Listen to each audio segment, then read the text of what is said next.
What's going on, everybody? Welcome to LTMB Live. Let the madness begin. I'm Will Gaillard as usual. And I'm Mike White. What the pause, man? I'm waiting on you, man. Supposed to come right after me. I'm Mike White. What's going on, everybody? Welcome to the new time of LTMB Live, 8 p.m. Eastern Standard Time. I think people who didn't know we was going to be late probably think it's like we on color people time. Yeah, like an hour late. Nah, we ain't never been that this late. This is Coach G time. Yeah, exactly. That's the new time we on. True that. You know what I'm saying? Yeah, so. I just came back from the first practice. It was interesting. You know what I'm saying? You told me something about the practice that like I had a writer one night, and he kind of articulated the same thing. Like parents who are just too into it. Yeah. Just like living through their kids very vicariously. Yeah, I mean parents can get like that, you know. But yeah, it's gonna be an experience, you know. Coach G. But did you kind of foresee that going into it, that you would have to kind of maybe deal with parents that were a little too into it? Like, you know what I'm saying? You know how it is, you know how some parents get. It's sports, man. You know, it's sports, so you know. Some take it more seriously than others. These little kids, though. Some take it more seriously. Some take it more seriously than their kids. Yeah. Sometimes, man. What up, Steve EV on Facebook? You are one of many people that are watching right now. Very many. Appreciate that, though. Yeah, appreciate everybody that's up in here on YouTube. I see Angie already commenting. What's up, Angie? Trying to be foist. Yeah. So we're gonna see how this thing works. You know, like we said, you know, I put out the message on YouTube. I didn't put out the message on Facebook because why? Facebook is like, I would say it's spotty, but that would be giving it too much credit. Yeah. It's usually always it's shady. Yeah, it's shady. You know, it doesn't reach all of our the notifications don't reach like anywhere. Then even reach 1%. Yeah, you said 1%. I was about to go lower. I was about to say 0.5. Anyway, that's being generous. Yeah, man. that is being generous. So we're gonna see how this works. Gonna see how many people tune in. You know, get some more. You know, more of an audience. Whatever. You know, like I said, this is going to be a new time. You know, we'll see how it works for a couple months, and then, you know, we'll assess things and go from there.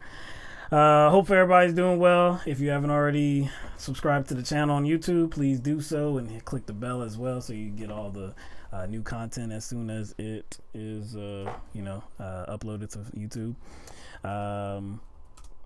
I guess some updates to the primaries that happened, you know, just this past Tuesday, and right here in South Carolina. And I would say kind of surprising news. I didn't expect them to lose. Representative Mark Sanford, he lost in the 1st district to Katie Harrington, right? No, Katie Arrington. And she was backed by Donald Trump. Donald Trump had sent a tweet out earlier in the day saying that Sanford hadn't done anything for his campaign or his efforts in the White House. Was it 3 hours before the polls opened, or was it? It was just during. No, it was a few hours. It was a few hours before. But he wanted him out of office, and I don't know how much that had to do with it, because I don't think he had said anything about Sanford before that. I don't think that, like, kind of putting that out there 3 hours before polls open had an effect on it, especially over here down in South Carolina. I just don't know. My thing is, I think if you had established who you were voting for, it was already established. It was, by nobody was going to change 4 that. o'clock. 4 o'clock. I don't think people was like, watching his Twitter anyway. True. That's what I'm saying. It's not. Donald Trump said don't vote. Okay. Yeah, because it's not like that was heavily reported. Not people like are watching the news hours before they have to vote when they're at work. So the tweet did absolutely nothing. And then a lot of people in the that vote in the primaries too. A lot of people know what's going on. If you're voting in the primaries, that's a much lesser vote than when it comes to general election time. A lot of people put off that vote, and they just don't engage themselves in the process, because it's just, like, how much do you want to be interested in, I guess, involved in politics? The people that are involved, the people that actually go to the polls to actually vote, a lot of them know exactly what's going on and who their candidates are, and just a quick tweet by Donald Trump I don't think would change much. But anyway, in our district, in District 2, there is going to be a runoff between Sean Carrington and Annabelle Robertson. So that'll be in 2 weeks. So we get to do this whole thing all over again and see who comes out on top. Like, do you think there's less turnout when there's runoffs, or do you think there's more turnout? I don't know. I don't know the data to back that up. I really don't know. I would think less. I would think less automatically. Because like, you got to do it again. You got to do it again. I think that, like, during, like, the original primaries, like, there's a lot more attention being given. I would think to the, you know what I'm saying? It's probably, like, a lot less attention given to the runoff, because everybody's waiting for that one particular day, and there's other, they're voting on other issues too. They're voting for other people, so there's, like, it's more comprehensive. If it's just a runoff, it's just those two, so the interest might not be as high. And it's only about certain districts that have that runoff too, so it's not going to be a statewide thing anymore. It's going to be localized. Yeah. So even though, like, I would say, like, the Post and Courier, newspaper based in Charleston, or the State Paper was a newspaper based in Columbia. Pretty sure they might, focus on it and run ads and stuff like that. But I guarantee you, it's not going to be as much. No. I guarantee you.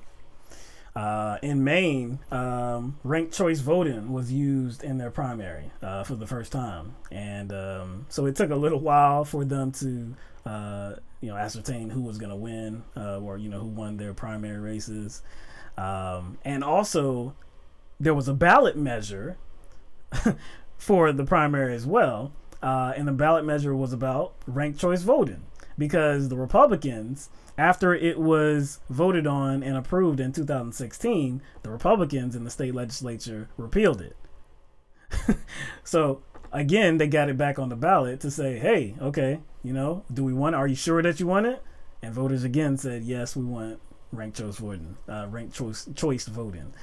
So that's good. The Republicans just won't learn. They won't, because they don't want it. The Republican governor of Maine, Paul LePage, he threatened not to certify the election results because he called it, quote, the most horrific thing in the world, ranked choice voting system. He thinks it's absolutely terrible. Of course he would. Yeah. Of course he would think it's terrible, even though it makes sense. Yeah. But the Secretary of State in Maine, whose name is Matt Dunlap, he suggested that there might be other ways to certify the results. So, we'll see. Like I said, the governor, LePage, he says he thinks he just will, like I said, forego certifying the results and just have the courts handle it, which is not doing your duty. Not doing your duty. But we'll see. We'll see what happens. There was a new Reuters poll that was released on Wednesday, and 51% of people approved of how President Trump handled the whole North Korea situation, the North Korea summit. And they also gave him the most credit for the summit coming together, which I think proves to me that a lot of people are ignorant. A lot of people aren't paying attention. No. It could be that a lot of people are desperate to see him do anything good, or in that desperation have lowered the bar significantly. You know what I'm saying? Like, as far as how one gives credit to Donald Trump, the bar has significantly been lowered for him. So, like, if he just shakes somebody's hand and smiles into the camera and says, good things are happening, we're getting things done, then people applaud that, because he's displayed himself to be very rhetorically bombastic. He doesn't make situations, he doesn't de-escalate situations. It's kind of like he's playing with a handicap.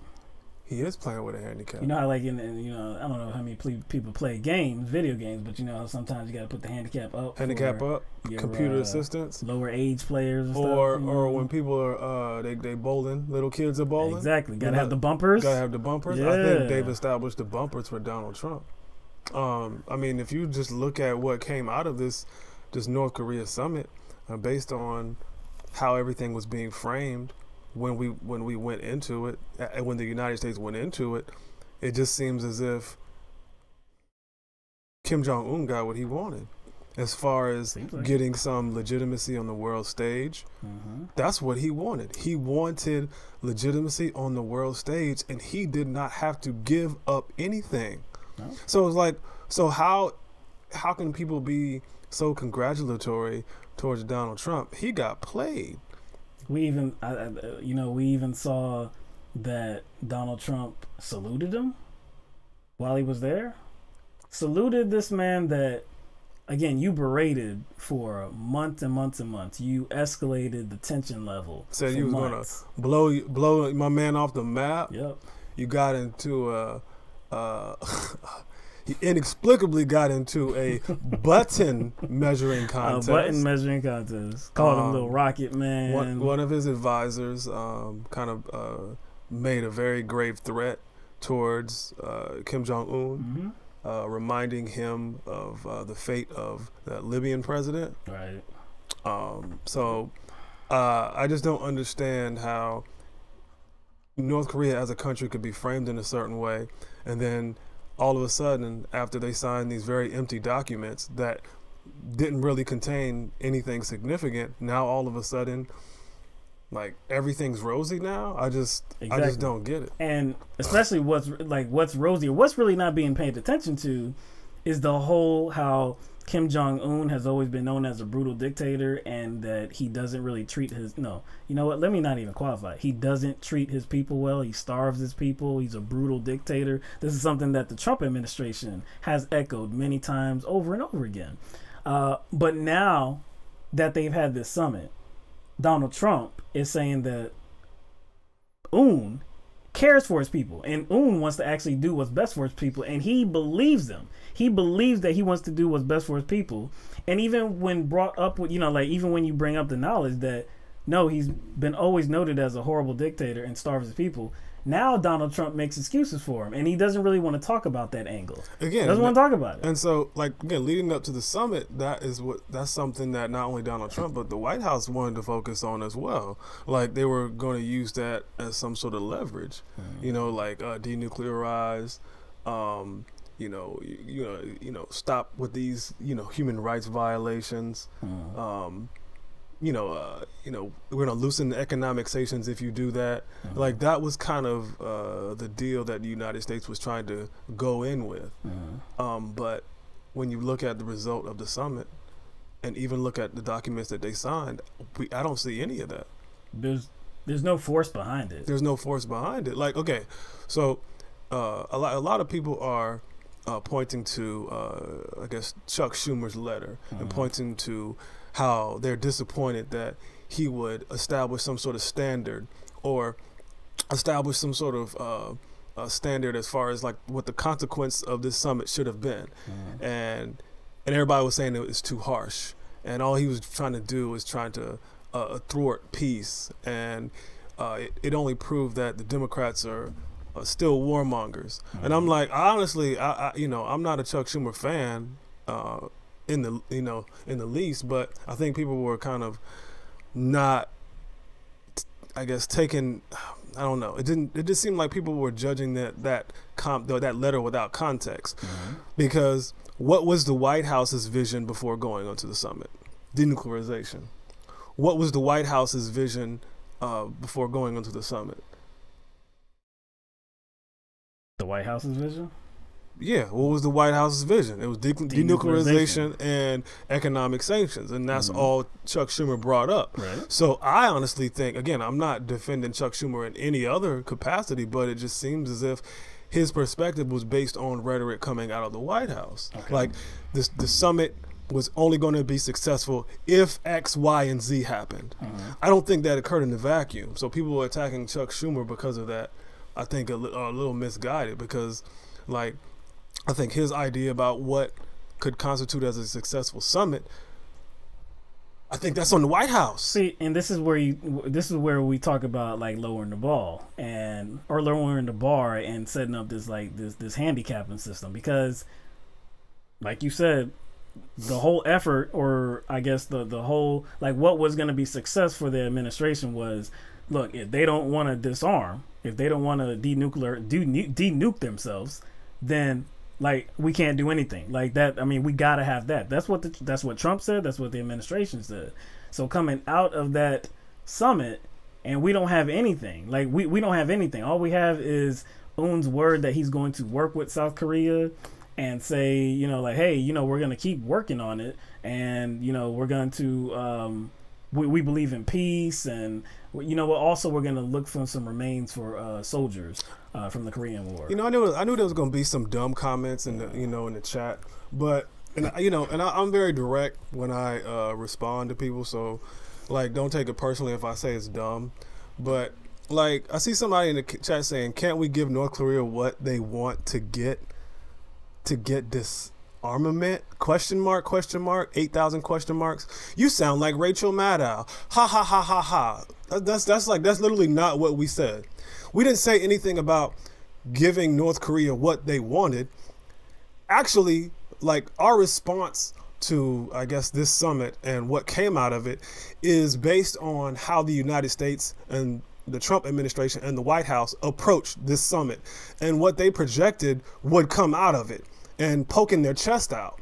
So pardon us for like trying to hold the White House and Donald Trump to a standard that they set up. That's not on us. Yeah, it was on them. That's on them. So if they didn't get it done, and like I said, I mean, like, nobody's like, if anybody's saying like you want President Trump to fail, then you're just like a purposeless human being. I don't think anybody wants to see this man fail.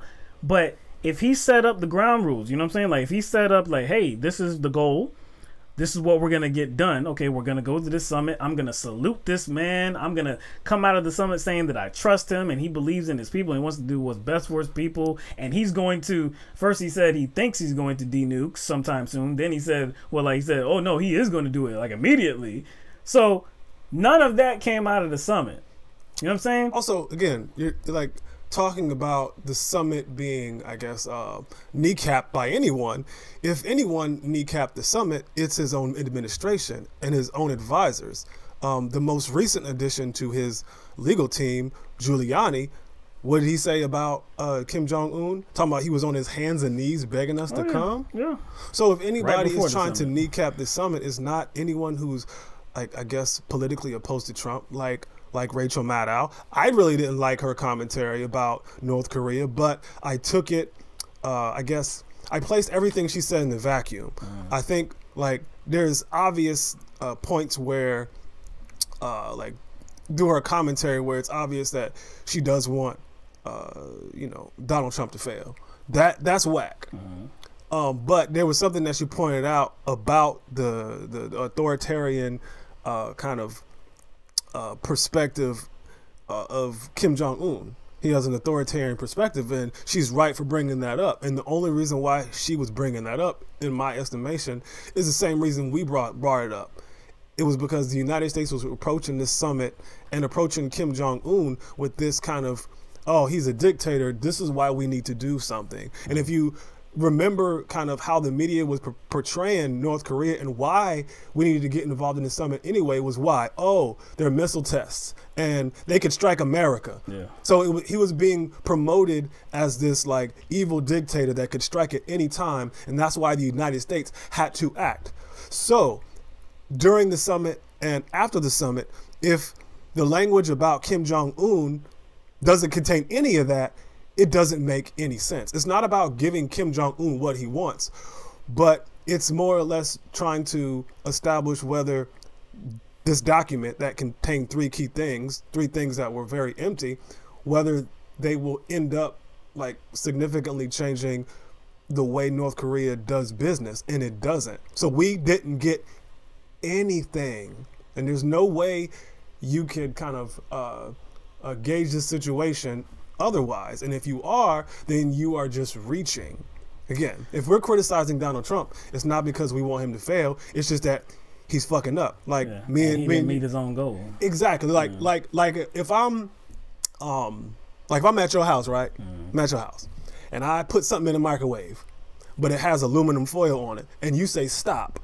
Does that mean you are against microwaving? No, you're just against microwave fires. So we're not against peace or microwaving. We're just against people throwing monkey wrenches in peace. And it looks like Trump and the White House does a better job than that than his supposed opposition, whether it be Rachel Maddow, Chuck Schumer, or liberals or Democrats or whoever. And there's a comment on Facebook about the saluting Kim Jong-un. Like, on his face in general, maybe nobody would care about that. Maybe I wouldn't care about that as well. But I think it goes, or is relevant because of the whole legitimizing Kim Jong-un and his regime. If you're going to say that his regime is brutal and they're a threat to the world, not just the United States of America, they're a threat to the world. But nothing came out of that summit that can be forced. There's nothing enforced or enforceable in this agreement that they signed. So to legitimize him and to come out at something and say, I trust him and he's going to do good things for his people and all this, but don't have any, like, action plan or anything like that, like an actual solid action plan, then it just looks like you are legitimizing some brutal dictator who you labeled he was a brutal dictator weeks and months before, many times over. It just doesn't have a very good optics behind it. So, but anyway, but all of that is in contrast to how we're treating Canada. Yeah, you know, that was very look, like, I contentious relationship right now. Oh, exactly. Like, I mean, it's like, I guess during or after the G7 summit, Trump and Trudeau got into it, right? And the only reason why they got into it is because Trudeau retaliated, I guess, in regard to something Trump started, which was tariffs. Yeah. All Trudeau was like, okay, you're going to issue some tariffs on us? Well, we'll issue some tariffs on you. And of course, Trump is triggered, calls the Joker weak, and he said stab them in the back, dishonest, and stab them in the back. Right. So now this could be just a coincidence, but I think it was on the 12th. Like, when I first looked at this, I thought it was new, but it wasn't. It's just an update to the NBS, which is the Northern Border Security, or the strengthen the Northern Border Security strategy. put out by the Department of Homeland Security, but they just updated it. Now it was already in play, I think, since 2012. Right. Which, okay, I mean, if you're just talking about the war on terrorism, they want to shore up all the borders. So, but they kind of just updated this report. And I just thought it was kind of coincidental that they chose to update this report like a few days after the beef between Donald Trump and Trudeau. You see what I'm saying? And it's kind of like kind of basic provisions within this kind of, I guess, I don't want to call it counterterrorism because it's not just about terrorism. It's like I guess strengthening like border security, border infrastructure. I guess strengthen cross-border resilience, like with personnel. The main focus is like preventing illicit drugs from coming in, so stuff like that. So it's kind of like a rehashing of a report and kind of an approach that they took, like when the report or when the strategy was first introduced. But I just thought it was a coincidence that they decided to update it literally like the day after, like the beef. You know what I'm saying? Right. That is interesting. That's interesting. Of course, I mean, look, it's a border, and there's gonna be some things coming across, but for there to be like I guess a new focus on it at the the same time where there's like some beef going on now between Canada and President Trump. I won't say with America, with President Trump. A little interesting. Yeah, it's actually like if you read it, it's really no different than any other like Department of Homeland Security focus when it comes to like security. It has all the same provisions, like information sharing. That was one of the I guess the key elements within like what's the thing that happened after 9/11, the Patriot Act and whatnot. So information sharing between intelligence services, that was in there too. But they emphasized that they were kind of increasing the focus of it. And I was just like now, and they didn't provide any kind of analysis as to why, like increased instances of certain type of people coming across the border, or they tracked drugs, or they tracked crime, or they tracked terrorist threats from Canada. There wasn't any analysis on why this kind of, like, I guess, new fresh focus. They didn't provide any of that. If you go to DHS website, it just says, it's just basic. It doesn't say why they're doing it. Interesting. Might be a conspiracy theory. All right, so let's leave that. All right, so let's go to what's going on in Seattle, Washington. Let's get to that. We ain't got nothing else to talk about with that, right? Or do we? What? With the whole North Korea or... I think other than like, I think you mentioned some things. You kind of brushed over it though. Oh, the immediately thing? Yeah, you kind of brushed over it in your analysis. I don't think people probably understood where that was coming from. Right, okay. The whole, okay, so yeah, so the immediately was about the Trump before coming right out of the meeting, the summit. Trump was saying that I think it was to George Stephanopoulos, saying that I think they will go ahead and denuke sometime soon. That's what he said. But then in a later interview, I believe it was with Greta Van Susteren. Greta Van Susteren. Yeah, for Voice of America. He amended his language to say that now it's going to happen immediately. But again, like you said, what in that document is actually holding him to that? Like, why would you say that? Why would he say, "Oh yeah, he's going to denuke him immediately"? I guess because he's a salesman, right? Yeah. And he's selling this vision, not just to I guess he just didn't sell it to Kim Jong-un, but he's trying to sell it to his own people, or the United States of America too, that he's going to do what's best for his country and for the world. He's really interested in denuking his country and bringing peace to the region and becoming, I guess, a modernized country, an industrialized country, with with resorts and hotels everywhere. It would like North Korea. It would look nice with some hotels along here and blah blah blah. I'm like, those man, nice beaches, nice beaches you have. Think about what he's seeing when he sees North Korea.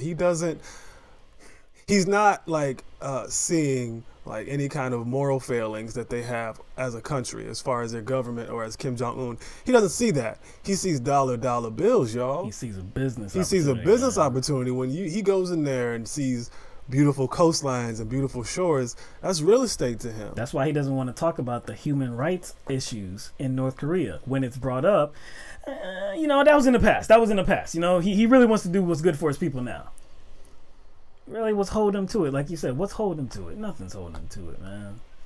I think there's no person in their right mind, like especially us, that doesn't want, peace, with North Korea or any country. Right. Like I don't think like that kind of attitude is just kind of sequestered within the conversation about like Israel and Palestine or Venezuela or Spain. We talked about Spain. Remember, that Catalonia. So it doesn't matter what country, whether it's Syria. It's like that conversation is not like limited to those topics. But of course, we want peace in North Korea too. But we do we have to kind of give real-time analysis about how things are taking place and how things are moving forward as far as how the United States is approaching things. And like, don't get down on us for that shit. Yeah. Like, I don't understand that, man.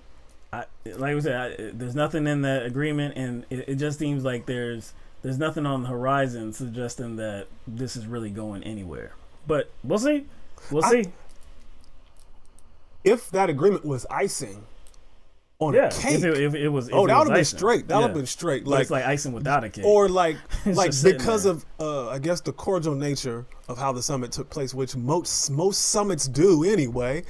Like that would be good too. That would be something to point to. Like if that was icing on the cake and that cordialness that took place was accompanied by something significant, I'd be like, no word. But if it's just like cordial handshakes and kind of like empty photo ops, then nah, I'm not. Because that's not what it was billed going into it. Like you didn't bill it as like this was just gonna be a chance to meet each other and like set like the groundwork to future meetings. Like no, I mean like you came to the table saying that look, they need to denuke. If they don't, they're gonna end up like Libya.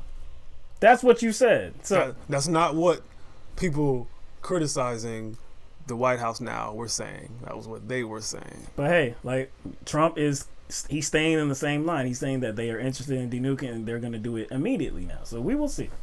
We'll see. We'll see if he's, we'll see if he is like the visionary that I guess he claims to be. We'll see. All right. So about a month ago, the city of Seattle passed the corporate head tax aimed at Amazon and other large businesses for the purpose of funding homelessness programs. On Tuesday, the city council voted to rescind that tax after backlash from those huge corporations, many huge corporations, including Amazon. So in many states, not in just Washington, but cities are struggling with homelessness. And they're struggling with the wealth gap. They're struggling with income inequality, gentrification. People want the government to do something about it. So that's what this city council was trying to address. And they were trying to create a source of revenue, like I said, to do something about the homelessness in Seattle. So this is per the USA Today.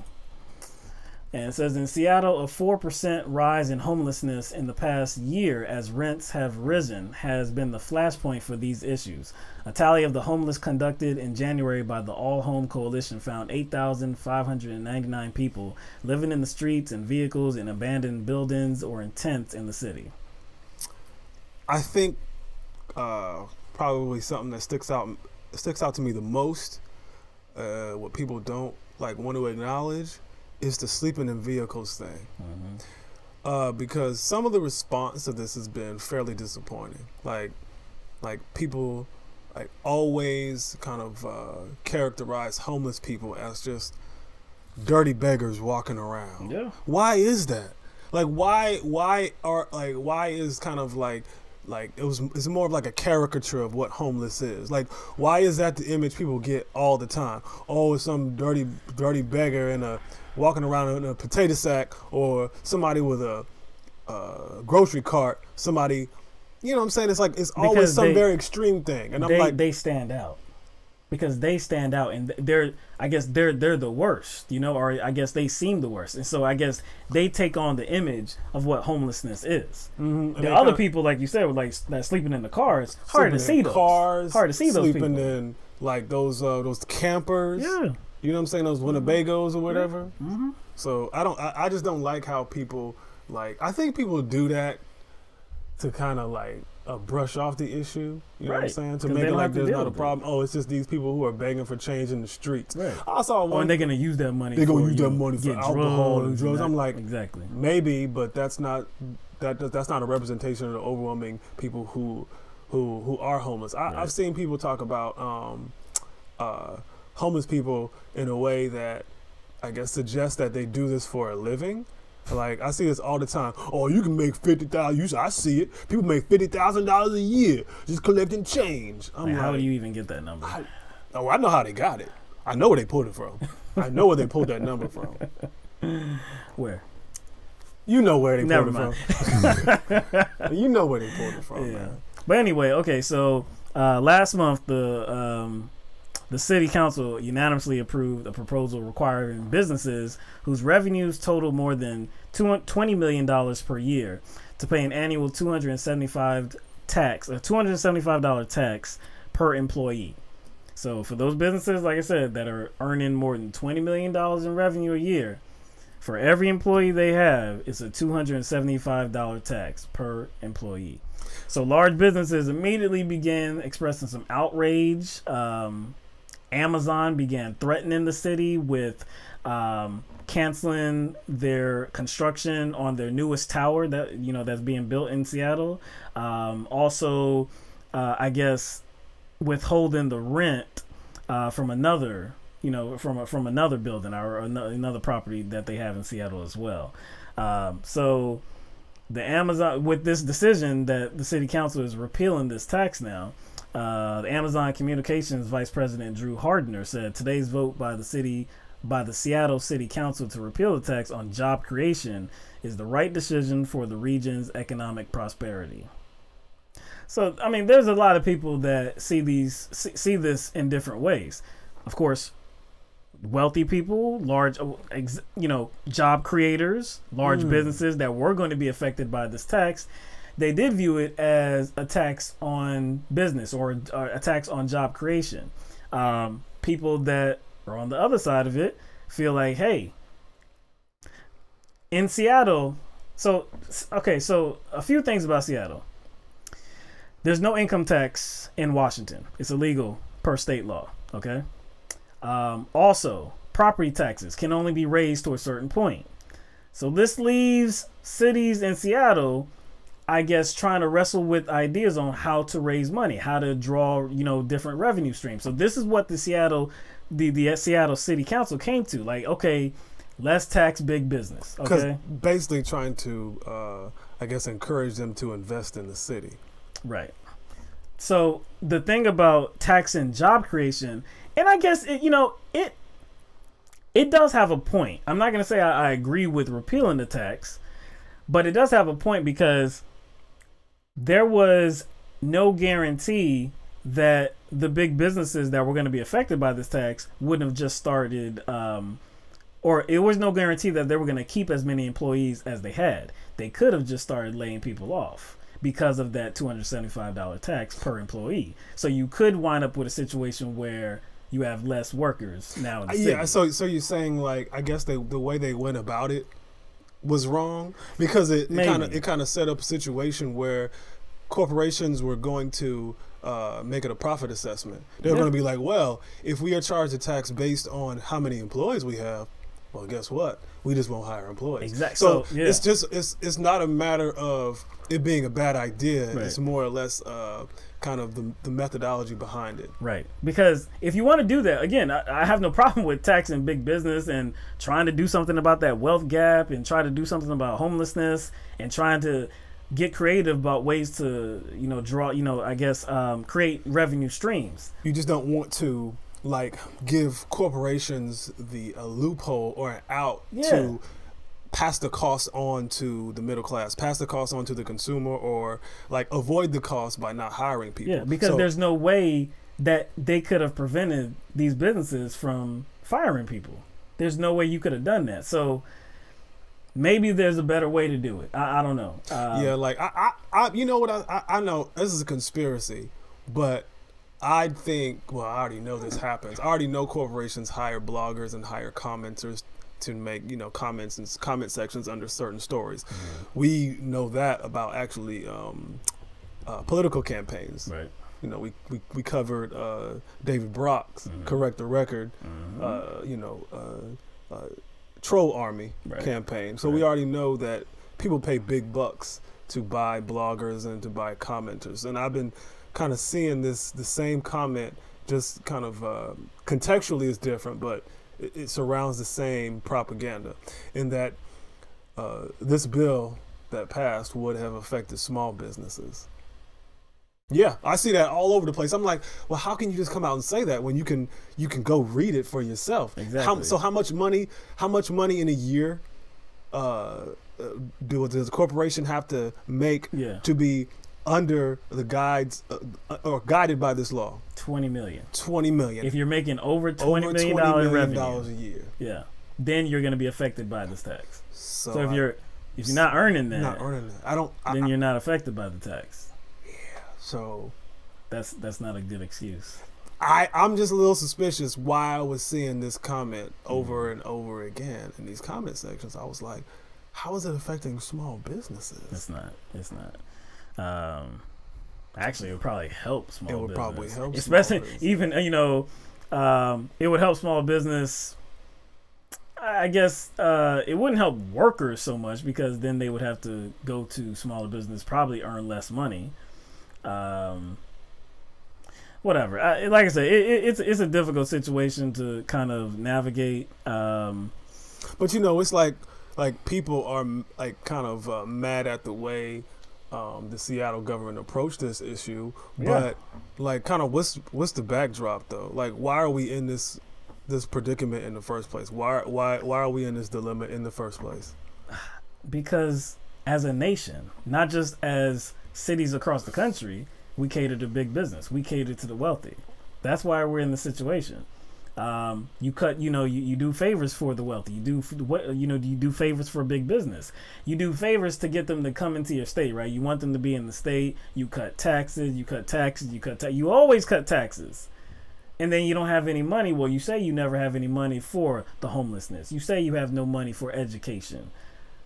You say you have no money to raise minimum wages. It's just a cycle that keeps repeating itself. I think like a local news station in Seattle posed, I guess they polled a segment of the Seattle population, and I think 48% of the people they polled said they did not trust the government to spend money wisely or spend money in a wise manner, and 28% of those weren't sure. And I was like, you might as well add that 28% to that 48%, because if you're not sure, that means there's some sort of trust loss. Right. The mayor of Seattle, Jenny Durkin, she said in a statement because it was a 7-2 vote to repeal this tax that they unanimously agreed to. But in the statement, they said, "We heard you. This week, the Seattle Council is moving forward with the consideration of legislation to repeal the current tax on large businesses to address the homelessness crisis." So, I don't know. I mean, I haven't heard anything that they have in plans. I don't know any plans that they have going forward to tackle it, because again, this was meant to do it. So, what ideas do you have coming next? I mean, again, they don't have an income tax. You can only raise property taxes to a certain point. So what are you going to do to raise money? You would think that it would have to come from the wealthy, the people that are earning a whole lot of money, that are probably getting a lot of breaks. I just don't know, man. I just don't know. See, I think there's like always this there's calculations that these corporations make when they want to come to a city, like all the time, especially like in this, like the city we live in. I keep hearing about, well, like Columbia or South Carolina or different areas of South Carolina, they have to invest in their infrastructure to influence or to encourage businesses like to come here. So everything is about, you know, the state and the city spending money so that corporations will come, right? But once the corporations get here, right, like, and they usually get here because they're given tax breaks, I think they should be, I was going to say encouraged, I think they should be forced to reinvest the money back into the infrastructure that was built so that they can come here. Right. You know what I'm saying? And gentrification is a real thing. It's a real thing in many places around the country, but it's a real thing in Seattle as well. And that's that has a lot to do with the homelessness crisis that's going on there, because housing costs are rising and there's less availability for affordable housing in Seattle too. So that is literally pushing people out into the street. They're pushing people into their cars, into their RVs, into their vans, whatever. But like, you come up with a way to address it, and then now you repeal it. I'm just saying, it's good that you came together as a city council to do something, but now you got to do it again. You gave a lot of people hope, and now it's gone. You knew it was going to happen, though. As soon as they started screaming, you knew it was going to happen. Amazon wields a lot of power, right? We'll see. I don't know, man. We'll see what goes on. All right. We're going to leave it right there for Facebook. Come join us on YouTube for the rest of the program. We have a few more things to talk about, some video clips that we need to show on Facebook. I mean on YouTube. So we have the link in the description. Just click it and you will be taken to the live stream on YouTube. So we hope to see you there. All right.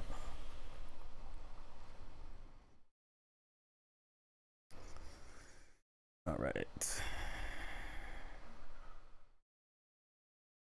Ooh, what up? You see something? No, man. I'm just preparing myself for, I don't want to say the next story we're going to do, but I don't know if it's going to be the next story, but I'm just... Yeah, let's I'm preparing myf for a little bit of backlash. Yeah.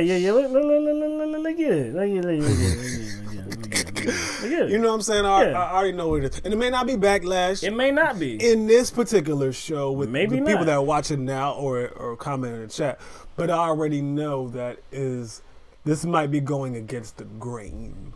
I don't know why. Just I don't know why.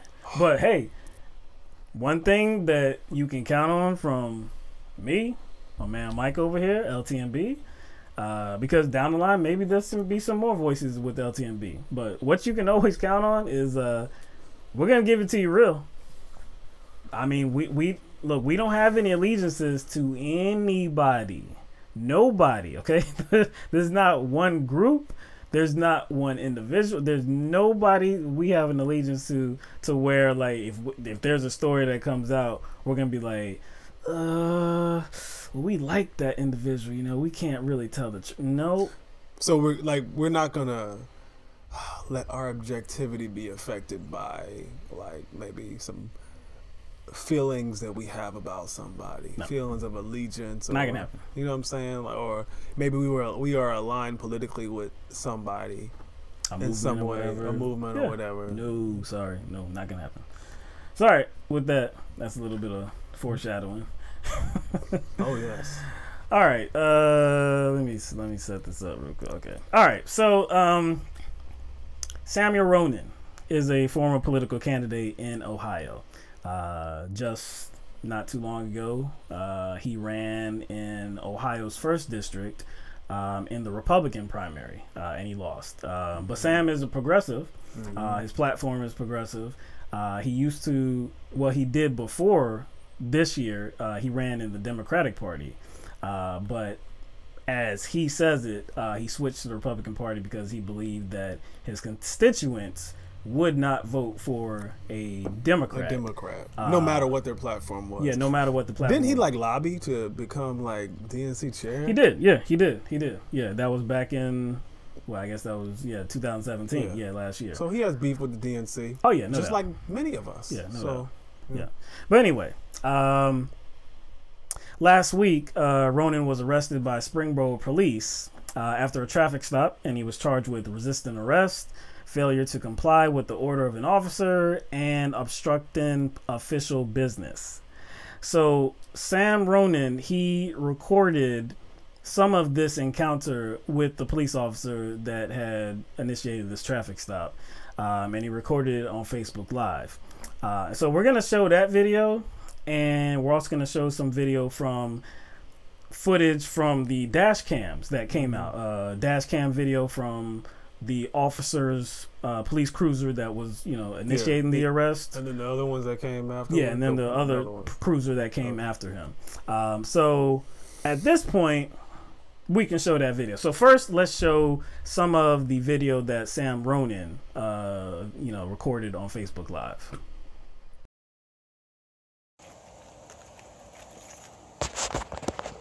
Whatever the issue is, you yelling at me and threatening me to get on the ground is not relevant. On the ground. No, on the ground. I'm absolutely not getting on the ground. What do you think you're doing? Get Let go of me. Let go of me. What is the problem? Get on the ground. Your last chance. Get on the ground. You're gonna stun me. Get on the ground. You do realize you're on live right now? You're on live. Get on the ground. No. Get on the ground. Now you sir. assaulted me. Girl, get on the ground. You haven't even told me Get what on the any ground. issue is. Get For on the ground. what? Get on the ground, sir. What am I under arrest for? Getting out of my car. Parking? You stand up here. Step up. Get on the ground. No. On the ground. What am I under arrest for? Get on the ground. Please tell me. On the ground. No. You have no. Can't take you on the ground. Then you have no legal grounds to arrest me. You can't just arrest me because you want to. As much as this is a police state, and as much as you feel like you are obligated to do this, you're not. On the ground. No. You say now you're assaulting me.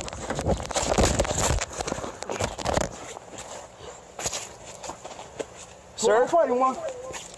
I am not resisting. Get on the ground. I am defending myself from being assaulted Get on the ground now. by someone who claims to be an officer. Get on the ground. Sir, you are using excessive force. Get on the ground. All right, so that's most of the video that you can really see from Sam Ronan's Facebook Live video. So that's the first video that came out. That was, I believe, that was Friday night. I believe. Yeah, I think it was about it. Yeah, so like that's all we knew. And a lot of people were talking about it on social media, and he was taken into county jail, Warren County Jail. I think the bond was set at like $60,000. He had to stay over the weekend until, I believe, Tuesday morning, where he had the arraignment, and he was released on his own recognizance. Now, before he was released, the dash cam footage came out. Yo, I tell you what, I think me and him kind of agree on this. And usually when police departments release dash cam without being prompted, or excuse me, or they release dash cam immediately without any kind of uproar from anybody or forcibly, to me that is a sign. That's a sign. That's a sign. Kind of before we get into kind of like how we process this, how me and Will process this, people do not have to act perfectly to get defense from us. Right. Not at all. Like, we don't think people have to be all, just respectful and just kissing up to cops. They don't have to act purposefully to get defense from us, especially concerning police brutality or, abuse of power. In many cases we highlight, we point to instances where law enforcement, escalates situations rather than de-escalate situations, or like appearing hostile with no provocation, or performing unreasonable searches. Like something that you like to point out is when police seemingly put themselves in a position to where lethal force is the only option. Yes. So when we're looking at these situations and analyzing the engagements, we're always like parting every hair. We're going through this with a fine tooth comb. So like we look at every situation objectively. Yeah, and every situation based on the details of that situation, not letting other situations kind of cloud your analysis. Yeah. Of it. So when you first saw that footage, like what'd you think initially when you saw his footage on Facebook that he released? Initially? Like, because it is kind of shaped by his commentary too. Yeah. It's not just like you're not just looking at it and not hearing anything. Right. So based off of what he was saying, like what kind of picture was painted for you?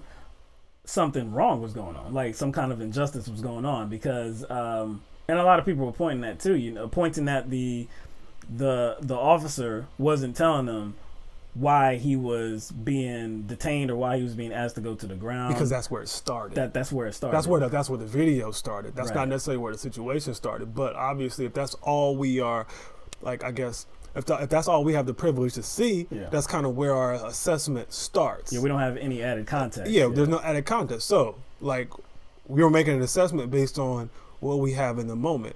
And our assessment is going to be driven by the commentary provided by Sam.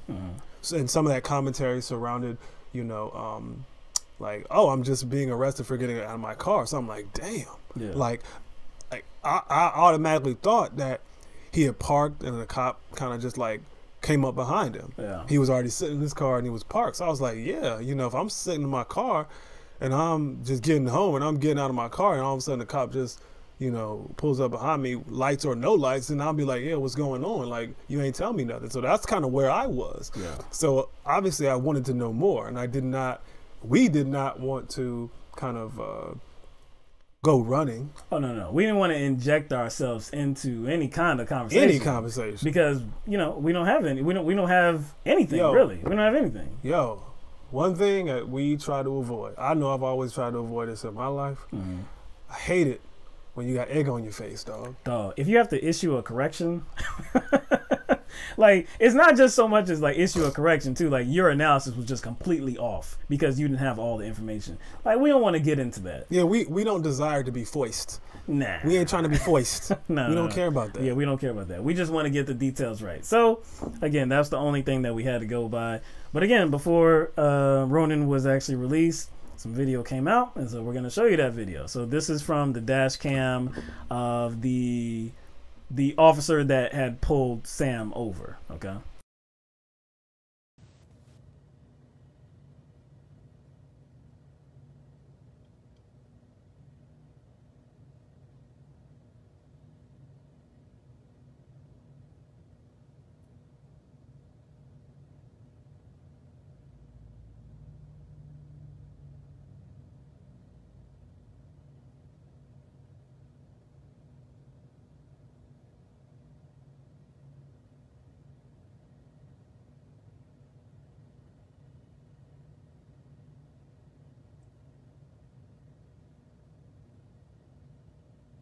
County line before you go into Montgomery County.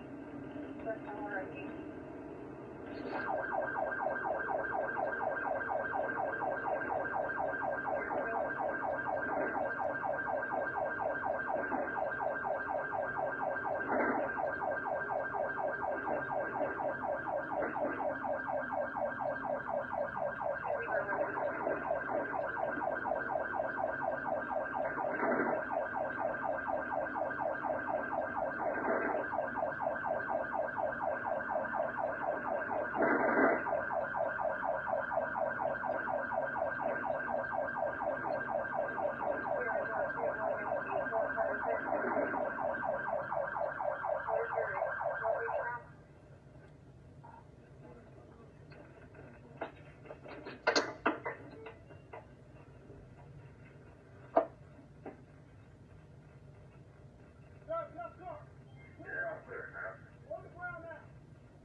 Registration return current, no one on a silver, 2015 Honda 4 North and 8 out of Trevor off Creekside Drive. And I am showing an active CCW permit attached to the registered owner. On the ground now, sir.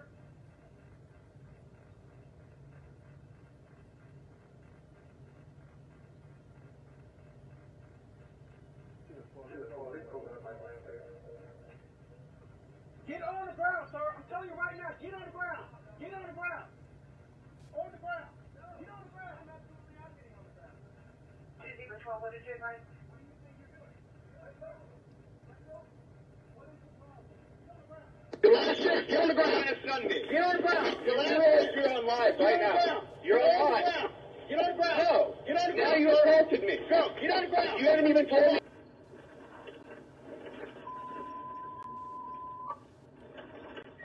Additional units, primary one is now restricted. 2-0-12 on the south side. I'm out here with it. Get on the ground. Get on the ground. You're all offensive obstructive. Get on the ground. This is what you're told to do. I want your hand behind your back. I want your balls. Get your hand behind your back. Now's not the time for that. Yes, it is. No, it isn't. We can talk about this later. Really? So you're under arrest for pulling into my driveway? You have a right to make something. Well, this is going to be great. If you call, this is wonderful. All right.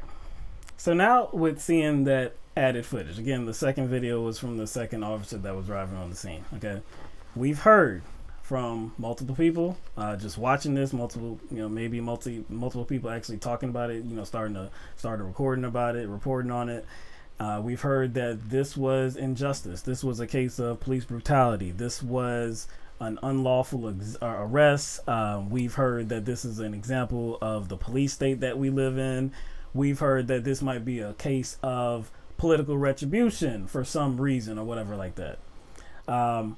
Now, most of this kind of commentary, or this kind of, I guess, this kind of feeling about what happened is centered on the idea that Ronan was not told what he was being told to get on the ground for. Yes, that's what it centers around. Yes, and I think a lot of I guess that type of opinion came out before the dash cam. Exactly. So what he's talking about, political retribution, is there was an article. Mm-hmm. This article was written before the dash cam was released. And it speculated that since Ronan, was trying to turn over the tables of the political establishment, he had, views. He had a platform. He had opinion. So the local government was out to get him for retribution, even though nowhere in the article did they connect any dots, name any people that could possibly be behind this. They didn't name the officer's name. I think the officer's name has been released. We already know who it was, and they didn't connect him specifically to anyone. Yeah. So I think that the things that kind of people, I guess, projected on the situations are actually true. Like, in general, they are true. So yes, police brutality exists, and that is something that we should always highlight and always talk about. Abuse of power, no doubt. Political retribution, oh hell yeah. Right. Those are topics that have relevance and do happen. I think that people are so sensitive to those things happening, because they do, that they may have a tendency to kind of project that onto situations unconditionally, and I think that's what happened here. So in the video of the extended video where you see of the dash cam footage, that gives more context to like exactly what happened. So just on Sam's video, you can see like, what am I being arrested for? Just because I'm here at my home, really my complex, I just got out of my car, that's why he arrested me. So it looked like I said, just viewing that footage alone, it looks like injustice. It looks like, man, these officers are on a power trip. But when you see the added context, then you realize that this started much earlier. So we don't know. Like I said, he was cited for 3 different charges, and we don't really. I don't think I'm really clear of like what the traffic violation is, because he turned, like the officer, the police cruiser turned around, made a U-turn, and that might have been for him, because in the police statement, or in the police police reports, there was something maybe about like some road rage or like some unsafe driving, and you can't tell from that video if there was actually some unsafe driving. You can see just like a cluster of lights, some headlights, and you can't tell what the officer saw. So I have no idea if the officer actually saw that or not, or maybe he was just tripping. We have no idea. But he made the U-turn and he got behind Ronan's vehicle. At that point, the light turned green. So the light turned green. There was no green arrow. There was cars coming. Well, there was cars stopped at the light. Sam turned in front of those cars. The cop car followed and then put on the siren and the lights. So that could have been the violation, because he turned into the way of traffic. I didn't notice whether, like, the first time I saw the video, whether he had a green light, but I did notice Sam just go through the intersection. So that could have been it. If you read the report, it did say driving in an unsafe manner. Right. Obviously, and actually in some cases, when police officers approach you about some sort of driving issue they saw, a lot of the times they let you off with a warning, depending on how egregious it is. But kind of, if you listen to Sam's protest while the officers were trying to put the cuffs on him, it's clear that his kind of perception about the whole situation is not based on reality and how things actually took place. Right. So it's also clear that he wasn't connecting the dots properly, as far as what prompted the officer to pull out his taser as well. Yeah, because he was, again, if you just saw his video, you would have thought there was nothing preceding this, but there was actually a traffic stop that was preceding it. Because as soon as he got out, he said, "I'm being arrested for pulling in my driveway. I'm being arrested for pulling in my driveway." So obviously that's how he framed it. I mean, I'm inclined to believe that's the case until I see evidence that's contrary to that. And that's what we saw. And also when he was protesting, protesting and, about this is that and what are you doing? Right. And he also said, I guess directed towards the first officer, he said, "You pulled a weapon out on me without any reason whatsoever." Now, if you actually watch it, and you don't have to watch and listen closely to hear the police officer say this statement, he says, "Don't get out the car." That was very clear, because as soon as Sam pulled in to that parking space, okay, let me just like stop right there, because there's a concern that people have when being pulled over about being in heavily populated areas. Before we get into there, let's get to the police statement about that, and then we can get into what prompted like the whole violence of the situation. Yeah, the cop pulling his taser, saying get out on the ground. Right. All right. So this is the police statement, okay, from the Springboro Police Department. They said Mr. Ronan was observed by a Springboro police officer operating his vehicle in an unsafe manner. The Springboro police officer attempted to stop Mr. Ronan for the traffic violation by activating his overhead lights. Mr. Ronan ignored this signal to stop and continued to drive. The Springboro officer then activated his siren. Mr. Ronan ignored this attempt to stop him and continued to drive. Mr. Ronan then led the Springboro police officer on a brief pursuit, turning into an apartment complex. It continues by saying, Mr. Ronan stops his vehicle and immediately exits. Mr. Ronan refuses to comply with verbal commands and is reaching into his pocket. Mr. Ronan then points an object at the Springboro officer, which is in his right hand. Mr. Ronan continues to ignore verbal commands and begins walking towards the officer. Mr. Ronan is taken into custody and charged with failure to comply with order or signal of police officer, obstructing official business, and resisting arrest. Now, I guess coming off of that statement, okay, again, we have no idea if the charge, or I guess the reason for the police officer going after him is legit or not. Even though it seems like the cutting into traffic, on that green light seems like, yeah, I mean, that's a violation. So, I mean, maybe they had, maybe they had good reason, maybe they didn't. That's really not the point here, right? The statement said that he drove a little way. He didn't stop at first. I don't have a problem with that. His home was just right down the street. And you can drive a little ways if you to a safer spot if you feel like yeah, that's kind of what I was getting that. into, because like before we kind of get into how we see it, like we want to acknowledge that people do have an issue sometimes with stopping in areas that aren't heavily lit. Right. They want to stop in areas where maybe there's witnesses, there's people around. So we get that. Right. So yeah, he was. I think I timed it, and it was about 45 seconds. Okay. That's how long it was from the lights. From the lights, his overhead lights being activated until actually Sam pulled into the parking space. So yeah, like that. Okay. Yeah, I don't have a problem with that. I don't have a problem with that. If he wanted to get to a safer space, I'm actually cool with that. But here's the big but. Yes. I'm talking about like the big but, the Sir Mix-a-Lot but. Mm-hmm.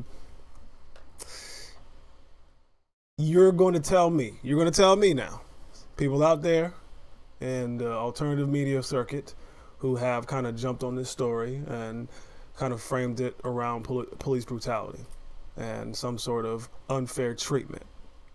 That I guess that was Samuel Ronan met by way of the police department. You're going to tell us that immediately getting out of your car is acceptable and it doesn't prompt the officer to be on edge. You see what I'm saying? He immediately got out of his car, and based on that footage, I think I can loosely assume that Samuel Ronan saw that police car behind him. You think he saw it? It was think, nighttime. I think lights I behind can you, use siren. Sirens. So he knew that he was being pulled over. I Right. think he's old enough to know what that means, and I think he is smart enough to know in that situation, regardless, you definitely don't get out of your car. Not only do you not get out of your car, you don't walk over to the police officer with a bag in your hand. Yeah, and something else, and a cell phone in your hand. And we just came out of a situation months ago where Stephon Clark was killed for a cell phone being in his hand. And honestly, here's the thing. I think like the police officer recognized that it was a cell phone because I think you could see the light. Mm-hmm. So I think as Sam got closer, I think he could see that it was a cell phone. But like I said, here's the but. Sam also had a bag in his hand, and he kind of strolled up to the officer almost in a very casual way, almost like he's just strolling through Macy's, like that. I'm just like, yo, man. I'm like what did he expect the cop to do? And you know what I noticed though? The cop pulled out a taser, but did the cop use the taser? He didn't use the taser. So why is that though? So in this situation, it actually seems to me that the cop actually didn't want to tase him. He was just kind of trying to use the taser as some sort of like influential tool and not actually use it, because remember he puts it back. He's probably thinking, well, I'll pull out the taser and maybe he'll understand how serious this situation is. But it like he didn't want to use it, and he actually didn't use it. He put it back. He didn't want to taste it. All right, so let me jump in here, man. I can't but harp on this one issue, okay? Because as soon as I'm seeing this video footage, it's ringing in my head. Like my eyes are wide open.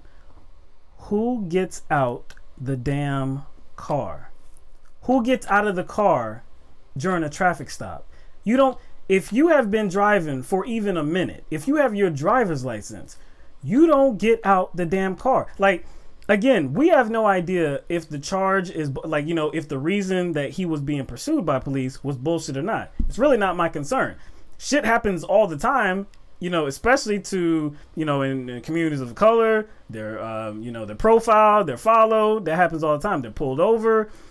It's some bullshit, and that's something people have to go through, but you stay in the car, you have to deal with. There's a process. Like if it's not based on any kind of legitimacy, then there's a process. You go to court, maybe you can sue, whatever the case. In this case, in any case, you don't step out of the vehicle, and you damn sure don't walk up to the patrol car. You never do that. You are, in this situation, you're escalating the situation, not the officer. Because when you get out the vehicle, they don't know what the hell you're about to do. So you don't get out the car. Everybody knows that. I asked my mother earlier today, because I was looking at this video over and over again. And I asked her, Mom, what don't you do when you get pulled over by the police officer? She's like, what don't you do? I was like, yeah, what don't you do? First thing she said was, don't get out the car. I said, damn right. You don't get out the car.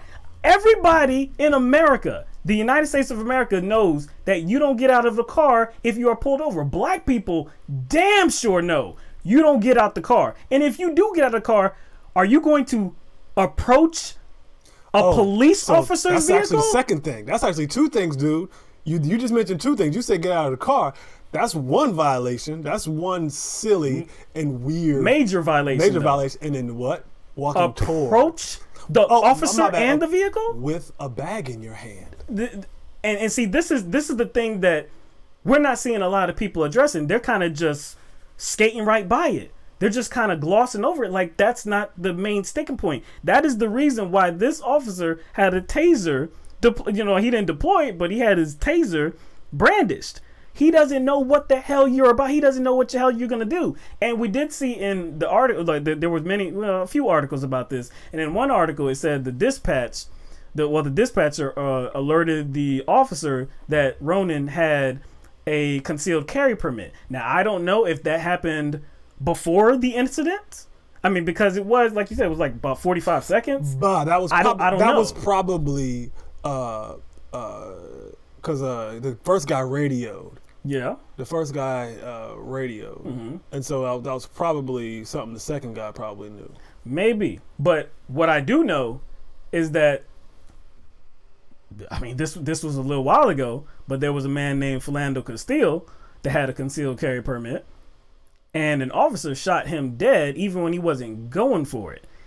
So, you know, there are things that heightens the responses of police officers. One of them being getting out of the vehicle. Another one of them being approaching your vehicle, the officer's vehicle. So I don't think anybody, again, that has a driver's license could think that that was a sound decision or like that was his right to do so. And like the officer had no right to actually say, get on the ground, don't get out of your vehicle and brandish. So he didn't just say get on the ground for no reason. He didn't say, he never instructed Samuel Ronan to get out of the car, did he? No, he did not. All he instructed Samuel Ronan to do was not get out of the car. No. Because Samuel Ronan got out of the car immediately. That was his choice to get out of the vehicle. And if people have a problem with maybe the reason for why he got pulled over, I can see that.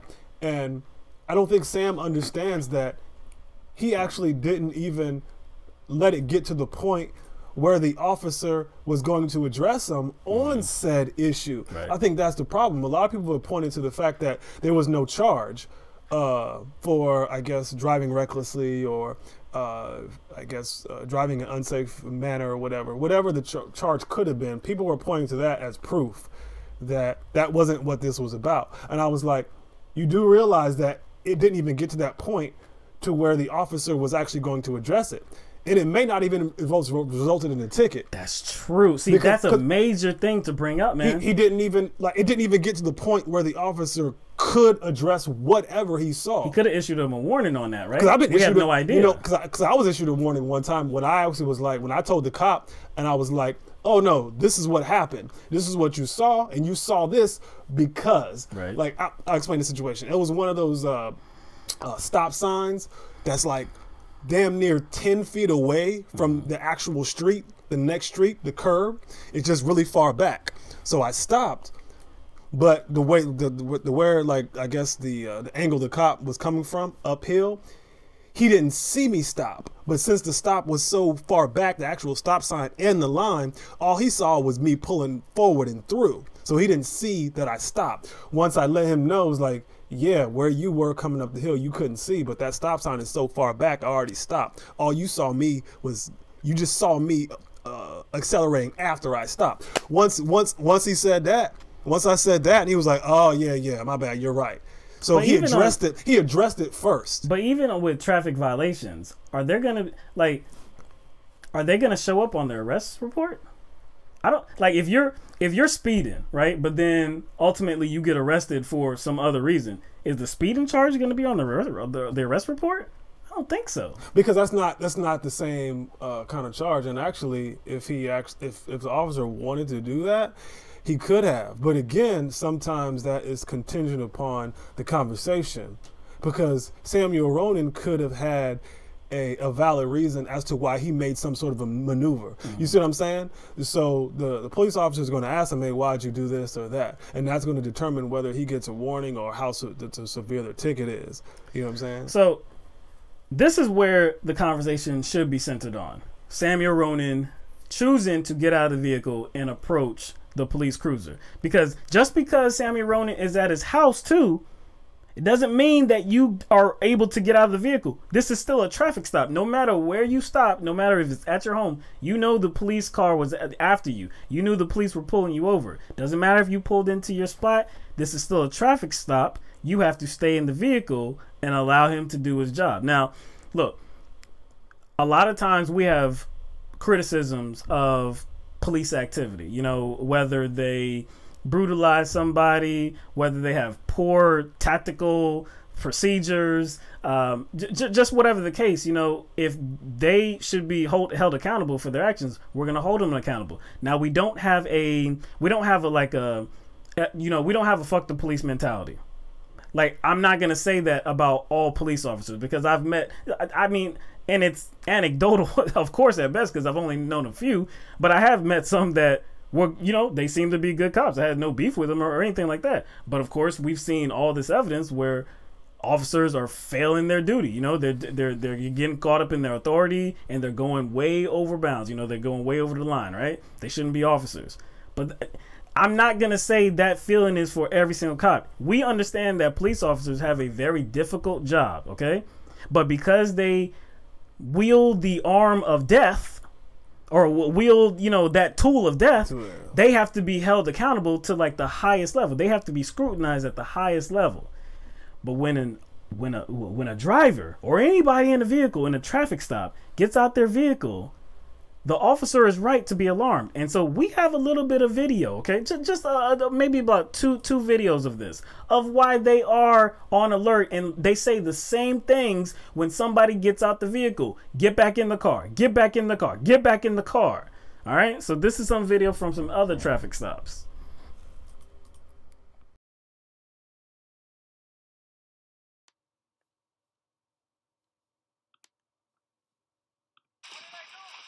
Stay in the vehicle.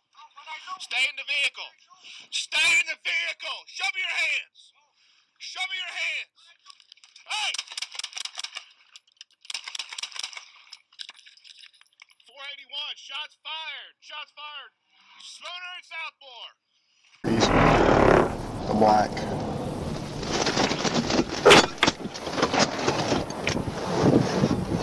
Please sit back in the car for me. You were speeding, but right now I need you to... Sir, get back in the car for me now. Sir, please get back in the car for me now. I told you you were speeding. Sir!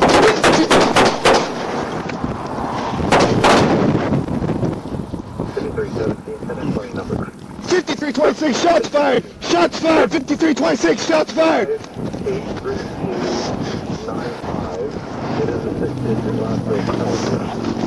So those are just two situations. Like the first clip happened actually just a couple months ago. I believe it was in March, and the second video happened some years ago. Now I think what's important to note about that second video is that you heard the officer tell them why he was pulling them over. He said it was speeding, right? But the driver at that point was stationary. He wasn't approaching the vehicle. So I think, like, I have to point that out because a lot of people have said, hey, this officer wasn't telling Ronan what he was, I guess, detaining him for, like what the issue was. At the point where Ronan is out of the vehicle and approaching the officer, The officer doesn't want any communication with Ronan. Get on the ground. I have no idea what you're capable of. I don't know what you're doing. I don't know why you're out of the vehicle. I don't know why you're approaching me. You have raised the level of seriousness. All right. You have intensified the situation to where I feel like I'm in fear for my life. You have to get on the ground. So that's why you don't get out the vehicle. They don't know. And like I said, we can have all the criticisms of police officers and their activities as we want to, but we have to be real and we have to be objective here.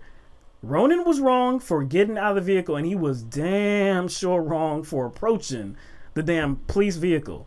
What I'm like, and I'll have to admit too, this kind of upsets me. Like this. Now, you know what? This doesn't kind of upset me. This really upsets me. This pisses me off. So you see something else? Yes. Okay, what you getting at, man? So I have a problem with this being lumped in to like the conversation of police brutality. Okay, I have a problem with that because we see cases where people are choked to death. We see cases where people are tased and shot to death. We see actual cases where police are overstepping their authority and actually killing civilians, unarmed civilians.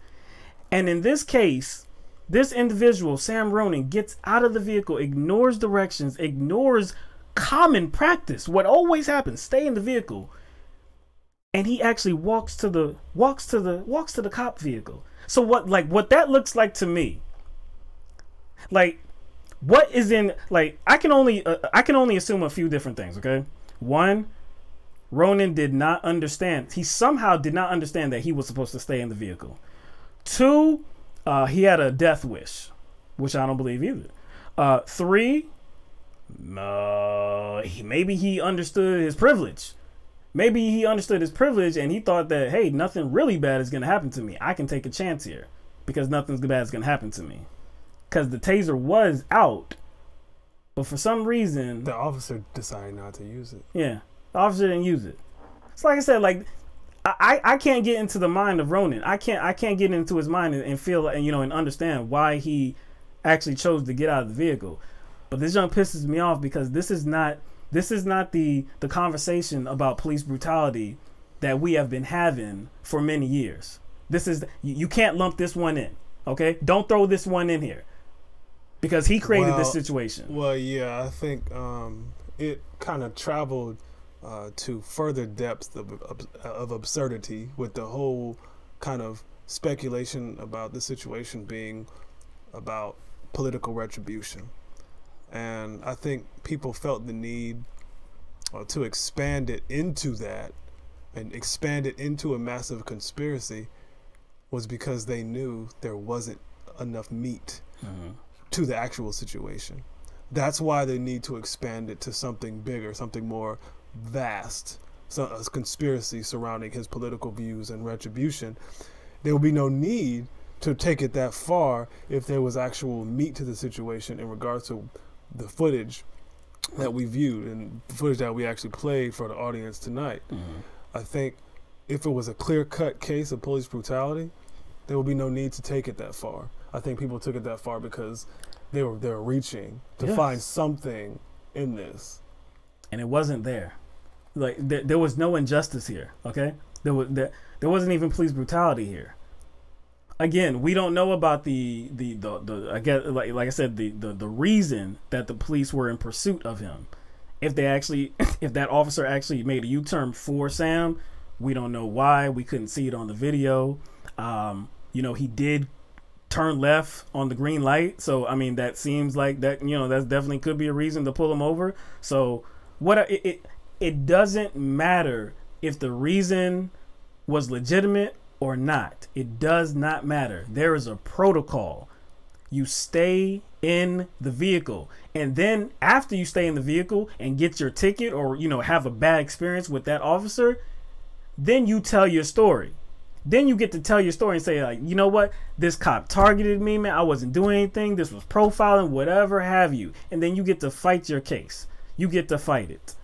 You don't get out of the vehicle because you think like something wrong was done to you. You don't get out of the... Everybody know who gets out of the vehicle. Yeah, I mean, and there's some That's all I points got, I man. could see being made, like maybe the officer should have talked to him or said something to him, like, yeah, I pulled you over for this, and now you're getting out of your car. So yeah, maybe the officer should, or maybe he had the option to say anything, but like Will said, after you get out of your car, then like Conversation's over. Conversation's over. Exactly. And actually, like the conversation could have actually took place. It's not the officer that prevented the conversation. It's Samuel Ronan that prevented the conversation. So if you're saying that, well, maybe the cop should have said something to him, like, hey, I pulled you over because you did this, and now you're out of your car. Well, actually, Samuel Ronan could have asked that same question if he stayed in his car. So the conversation was halted by him, not the officer. He pushed it to DEFCON 5, man. Because he got out of the vehicle, and not only did he get out of the vehicle, he approached the vehicle. Come on, nah, man. Let's be real. Let's just be real. When we see cases of police brutality, let's call them out. Let's hold them accountable. But when we see a case where someone escalated the situation, no matter who it is, no matter if we agree with them on like a platform or their political positions, which we do.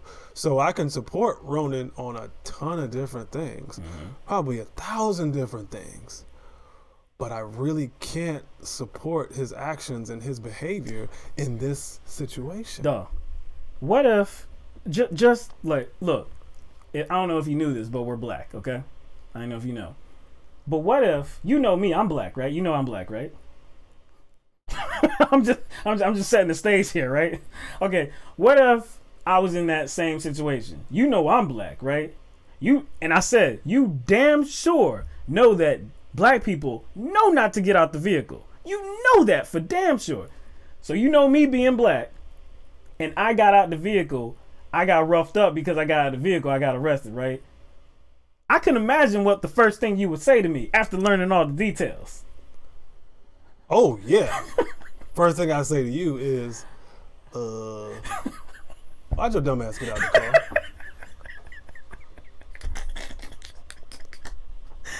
He wouldn't be on my side.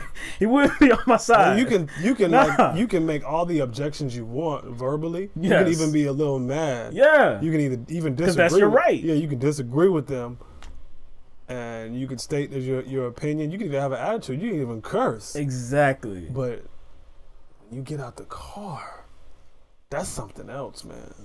And again, he was the one who kind of escalated it first. And now we're supposed to, like I guess, establish all these provisions the officer should have taken after Sam escalated it. Like, come on now. Like, again, we go through all these stories with a fine-tooth comb. So we're always looking for reasons, like, to absolve people who didn't do anything. Right. Didn't do anything to provoke the situation. Right. You know what I'm saying? Where officers are hostile without provocation. Or even if they did provoke it, but if they provoked it in if there was a limit to their provocation where it didn't meet the response. Oh yeah. You know what I'm saying? Yeah. But in this case, the only response by the officers is to feel like something is going on here, because people don't just jump out their vehicle and approach the approach the police cruiser.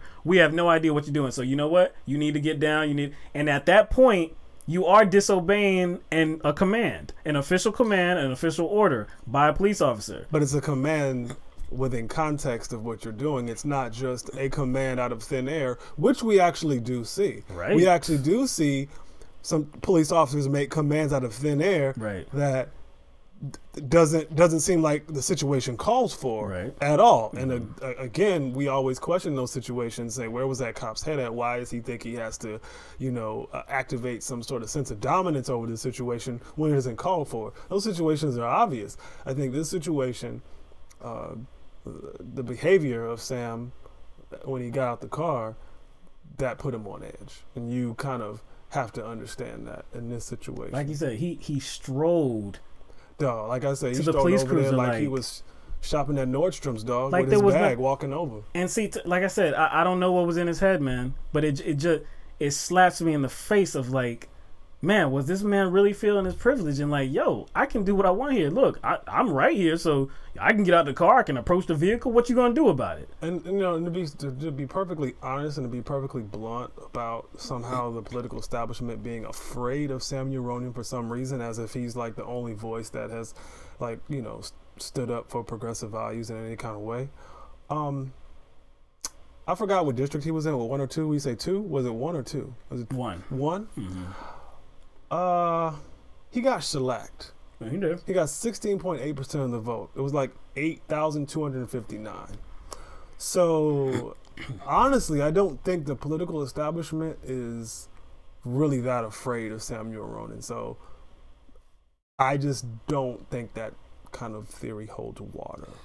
Look, man, I know, you know, look, we see people all the time, and I'm sure you do too, that seems like they feel themselves.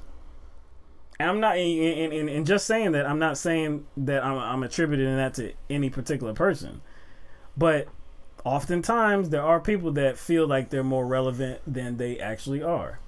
Like, we have a show here, you know, LTMB. We have a show, you know, people know about us. Especially like 2 years ago, 2016, during the whole presidential election, we had many more eyes on us. You know, we were relevant in a small community. Okay, a very small community. We were relevant. Okay, I think we're still, you know, relevant in a very small community. Are we relevant? Nah. We haven't made it there. And I'm not gonna lie about that. I hope we do make it there. But at this point, FBI watching us? No. Any administration watching us or anything? Or or like, you know, us kind of like asserting some conspiracy theory about the channel concerning the deep state or the CIA or the FBI That's not watching our channel and like trying to like shut us down by attempting to slow down our internet speed or not at this point. Sorry, not at this point. We're nowhere near there. We're nowhere near there. So yeah, like the political retribution angle, I just don't see it.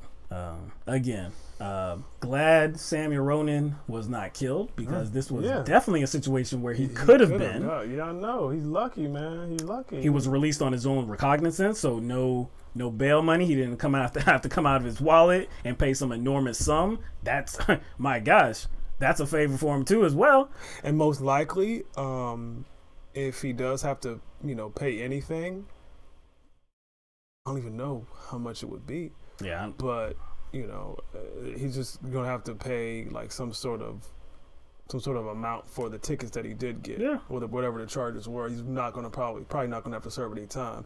Usually, when you are let out on your personal recognizance, you just have to pay whatever they. Yeah. I don't even know how much they wrote the charges up for. I have no idea. But it's probably gonna be some. It might be community service, maybe. But he ain't serving no time. Yeah, he ain't serving no time. Yeah. So all in all, like I said, glad he came away with his life and he didn't have to come out of his, you know, pocket, you know, just reach in deep and, you know, try to get out of jail.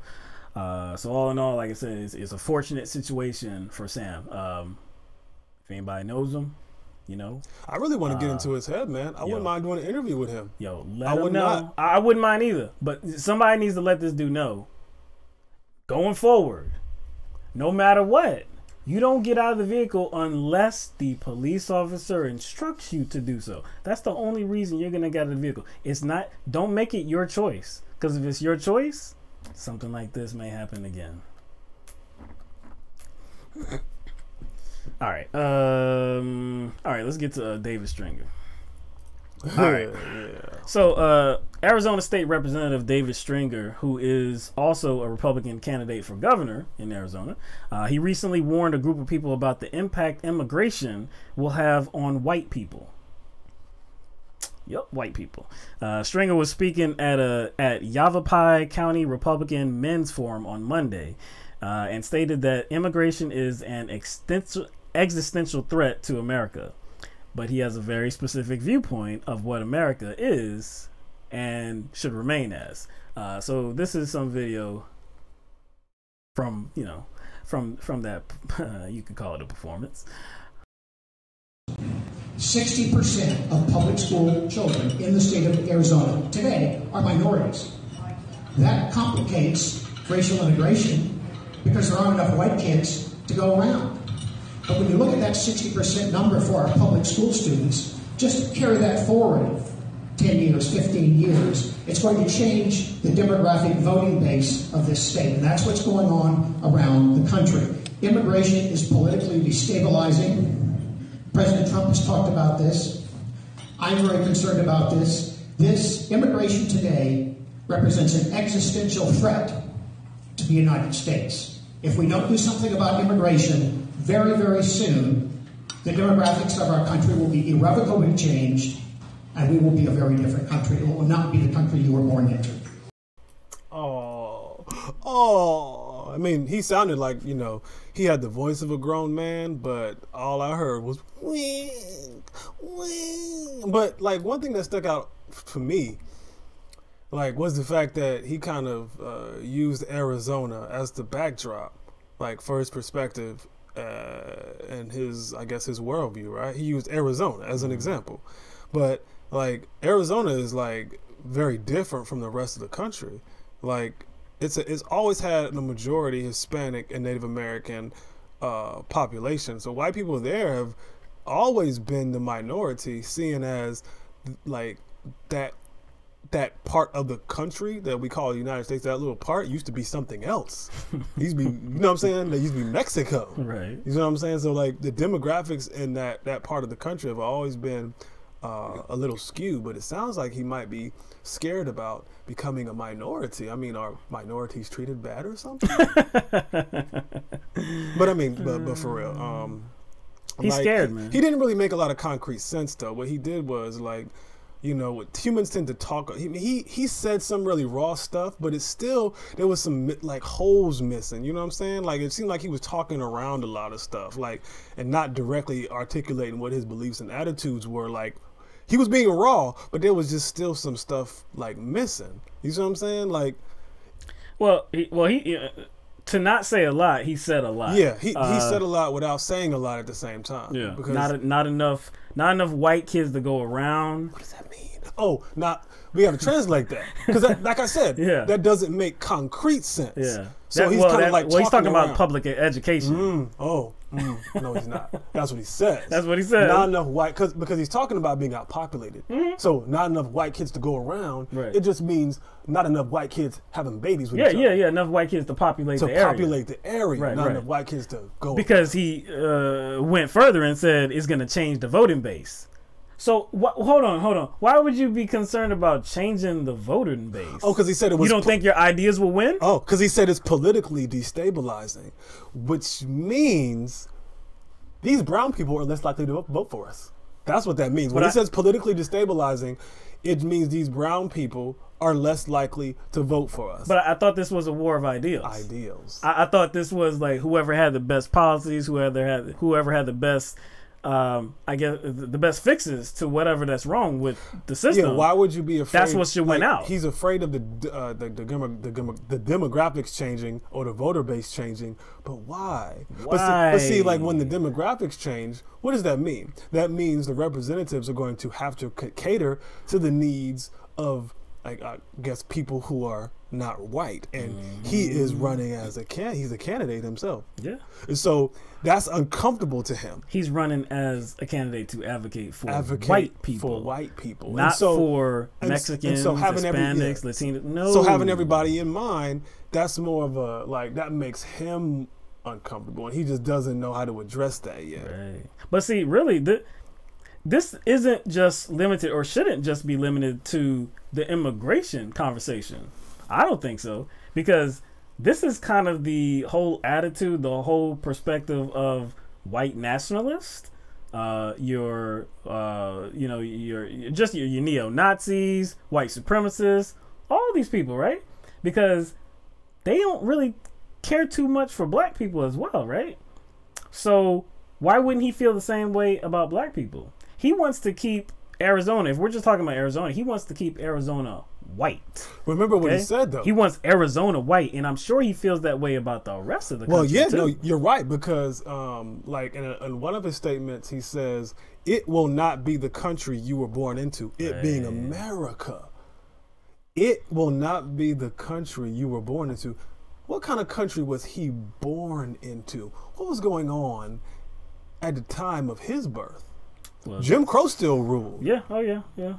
Most of the country still had open redlining. Yeah. Like women couldn't own property. Right.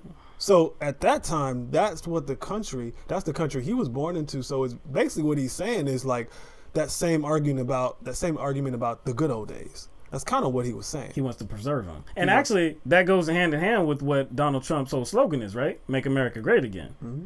Damn sure he can back that. Well, and he did actually reference Donald Trump. He surely did. He kind of used... Donald Trump has been talking about this. Donald Trump has been talking about this. Now, why on earth would he receive it in that way? Why would he receive what Donald Trump has said in that way? It's because, you know, as far as like a lot of Donald Trump supporters would say about like how we feel about his rhetoric is that we're making too much of it. This is not what he means. He is not racist. He's not you know what I'm saying? He's not any of this. But especially coming out of Charlottesville and what he said about neo-Nazi good people on both sides. It's not racist. So how is it that bigots and racists like think that they are being supported by Donald Trump? So that's not on us. Mm-hmm. So obviously their perception, they see something in Donald Trump too. And that perspective is the perception of a bigot and a racist. You can't separate that from David Stringer. I mean, I'm sure he won't tell you that he's a racist. I'm sure he won't tell you that he's a bigot. I'm sure he won't even tell you that he's a white nationalist, white supremacist. But his views fall right line in step with I think like those people. It's safe to assume as soon as someone says like, you know, this is not the country you were born into, and he's talking about a particular generation. And as soon as he says, you know, we need to go back to this or back to that, like there's a lot of context to that. You know what I'm saying? It just sounds like he's like afraid of the future. Like, well, people like him are afraid of the future, but why are they afraid of the future? Well, they're afraid of a less white future. That's what they're afraid of. And again, it doesn't make any sense because again, what do we hear, all the time about get off the Democratic plantation? Get off the Democratic. We hear that from these black conservatives too, right? Get off the Democratic plantation. Come over to the Republican side. You need to see the truth, right?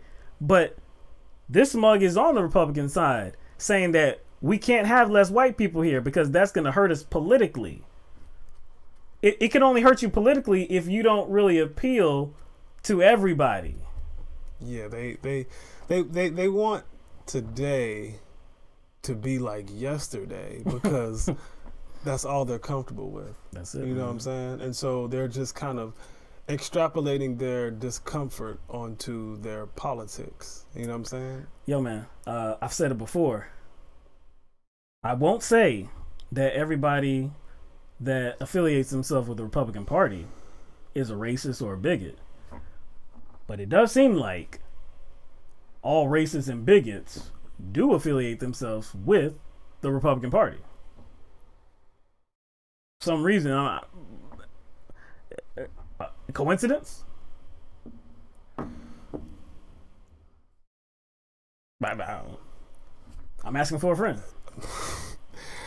Well, just like I said, there's a reason why he referenced Donald Trump, because he thinks that I guess Donald Trump exudes some sort of energy. Mm-hmm. Donald Trump relates to him, I guess, in regard to some worldview. Mm-hmm. There's a reason for that. I don't think that he's imagining that. It's not coming out of nowhere. Right. So, all right.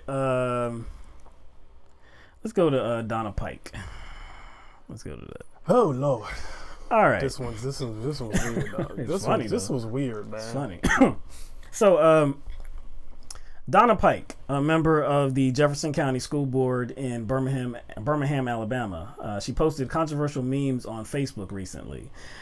During a school board meeting, a local activist named Carlos Chavers brought attention to her post and suggested that she be removed from her position. He either wanted her to resign or be fired. So Pike shared a post with Roseanne's Bar's picture saying, "We stand with Roseanne."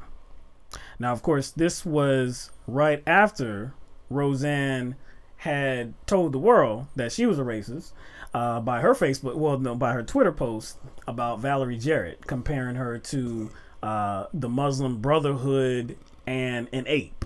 Saying that the Muslim Brotherhood plus an ape equals Valerie Jarrett. So of course it was racist.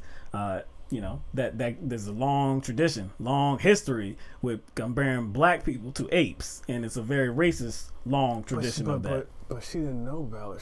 She thought Valerie Jarrett was white. Oh yeah, that's right. Yeah, she thought she was Iranian or something like that. That makes it better. Yeah. But even so, like, you can explain it away and say, well, she does kind of look like that one character on Planet of the Apes. You can explain that away, and you can explain it away by saying, well, she could have thought she was white. I could see that, but like, did anybody ask where the Muslim Brotherhood part comes in? Like, it's funny how everybody is not even paying attention to that part. I know, because you go right to the ape. You go right to the ape part. It doesn't make sense because the context of the joke has to do with this feature plus this feature equals ape or Valerie Jarrett. This feature plus this feature, ape plus Muslim Brotherhood equals Valerie Jarrett. You can just throw away just for shits and giggles, just for I guess just to consider that no one and Roseanne knew that she was black, whatever. You can throw that out. So Muslims now look like apes. So we're like, what?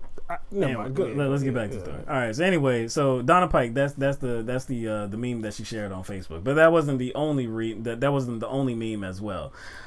So we have some video of Donna Pike expressing, I guess, her disagreement with being categorized as a racist, and talking about a few of the other Facebook posts too. So you know what? Actually, before we get to the video of her speaking, I'll show you a few of the other Facebook posts. Or actually, I'll show you the one about Valerie Jarrett. So this is the one about Valerie Jarrett. No, I'm not black. I'm Valerie Jarrett, and I'm a Muslim born in Iran. So not only is Donna Pike a racist, she's an idiot as well. Valerie Jarrett is not her name. And it doesn't have it's Valerie Jarrett, J, and then 2 T. This is an idiot. Anyway, so there's also another picture that she had shared, another meme that she had shared, and this one was about Michelle Obama, America's First Lady, on Veterans Day. A picture worth 1,000 words. Share if you think she is a disgrace. So I actually have seen this photo before on Facebook. I've seen it, make its rounds. I thought it was ridiculous when I saw it. I think it's ridiculous now. Well, it was obviously manipulated. Yeah. I mean, any 10-year-old could see that. Yeah. So we did find some. Well, you know what? Let's just show the video of Donna Pike, and then you'll see, I guess, the discrepancy and that meme that she shared. I shared it, and I'm not sorry I did, and I'm in it because it shows hypocrisy in our country. Some people can get away with it, and some people can't. And that's all it was. It was not racist. I didn't know who the lady was, never seen her before until I saw her on Facebook, that Roseanne was talking about. It had nothing to do with color. It had nothing to do with race. Another thing about Michelle Obama, I don't care one way or the other. My children, I have a disabled veteran that's a daughter, and I have a son that's a veteran. And for her not to salute the flag, if you'll look at the picture, was offensive to me.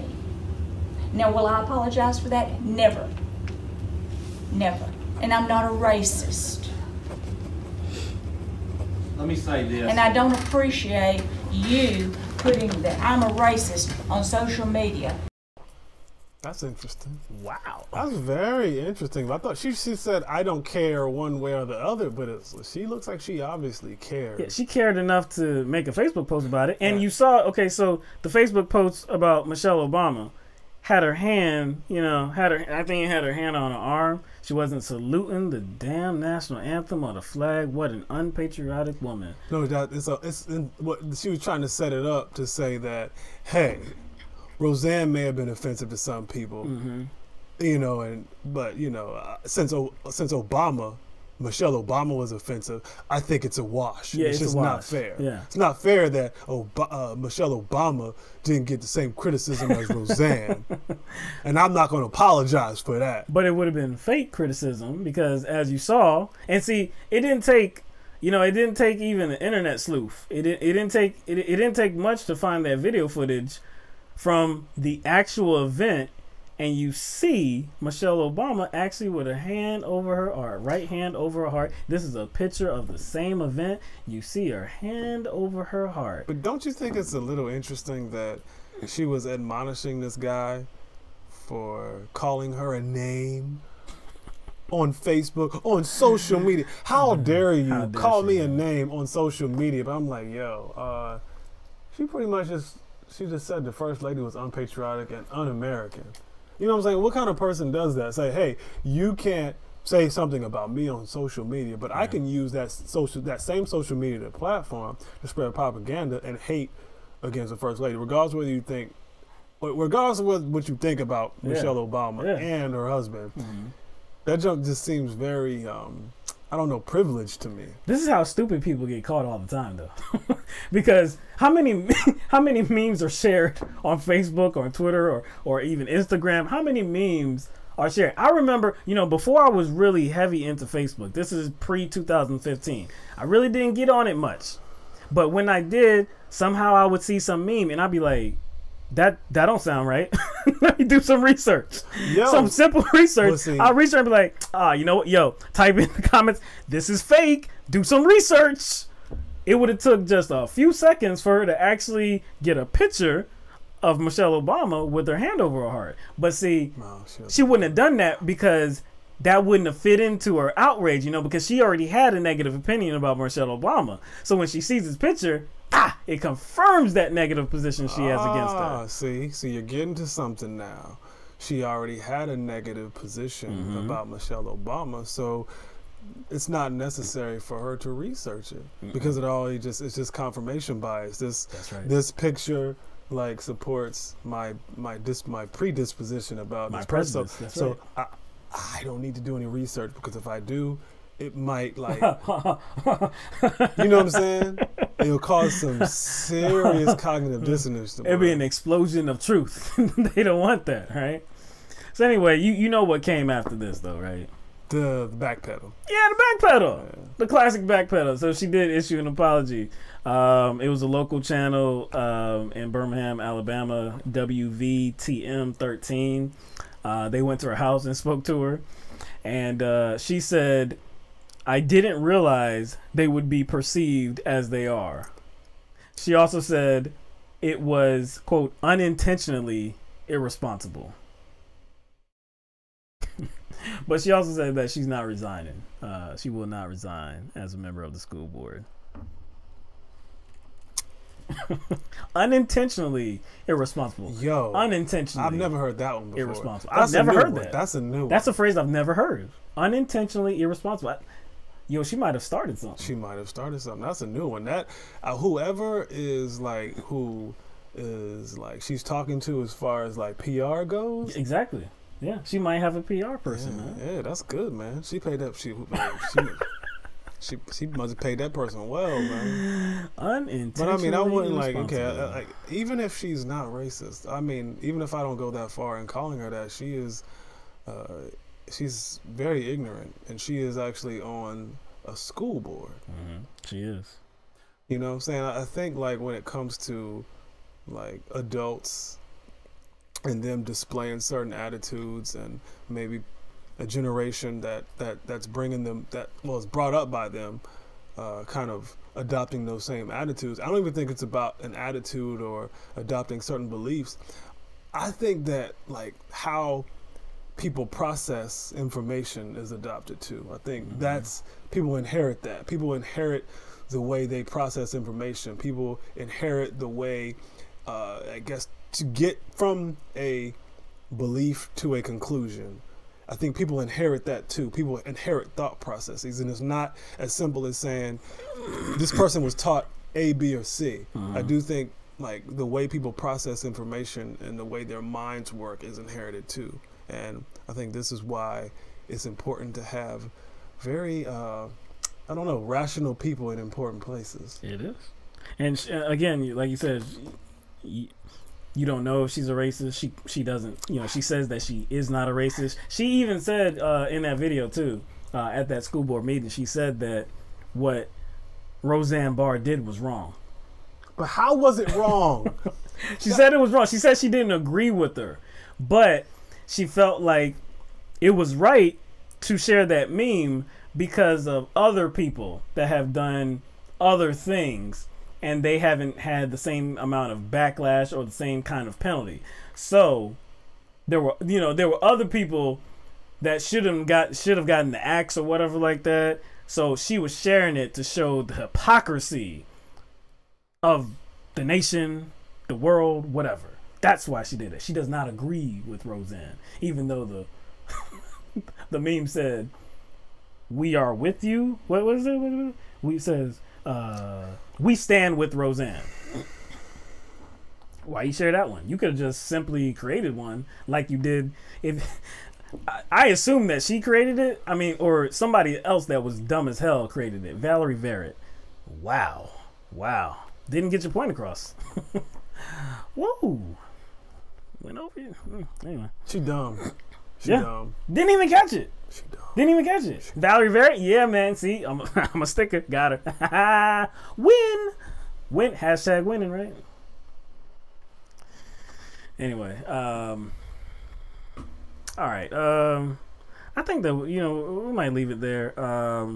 Actually, we're gonna set up the calling feature. We had another, but we can push that one. Yeah, I don't know if they're time sensitive. Yeah, it's kind of like general stories. But you know what? We were, actually we had this for a few days. Actually, from last week, that video. Oh yeah, with the parkour specialist. Man, the decathlon. Dog. All right, so this young man, we got a video. Actually, it's a couple videos. I mean, it's the same event, but one from a different angle. But this young man in Washington D.C. was being, I don't know, I can't say for sure that he was being harassed by police. He sure he feels like he's being harassed by police, and other people that are standing and witness, they feel like he's being harassed by police. I believe in one of the videos you can hear somebody say, "That's not him." So I guess they were looking for a particular person, a name of a person, and that wasn't the guy that they had. Mistaken suspect. Yeah, but so the dude was like, man, you harassing me, whatever. But anyway, let's show you this video, man. This video is amazing.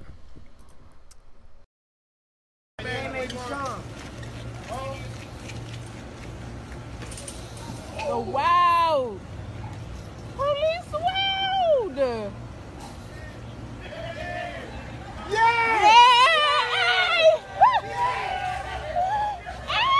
Kicking it on him.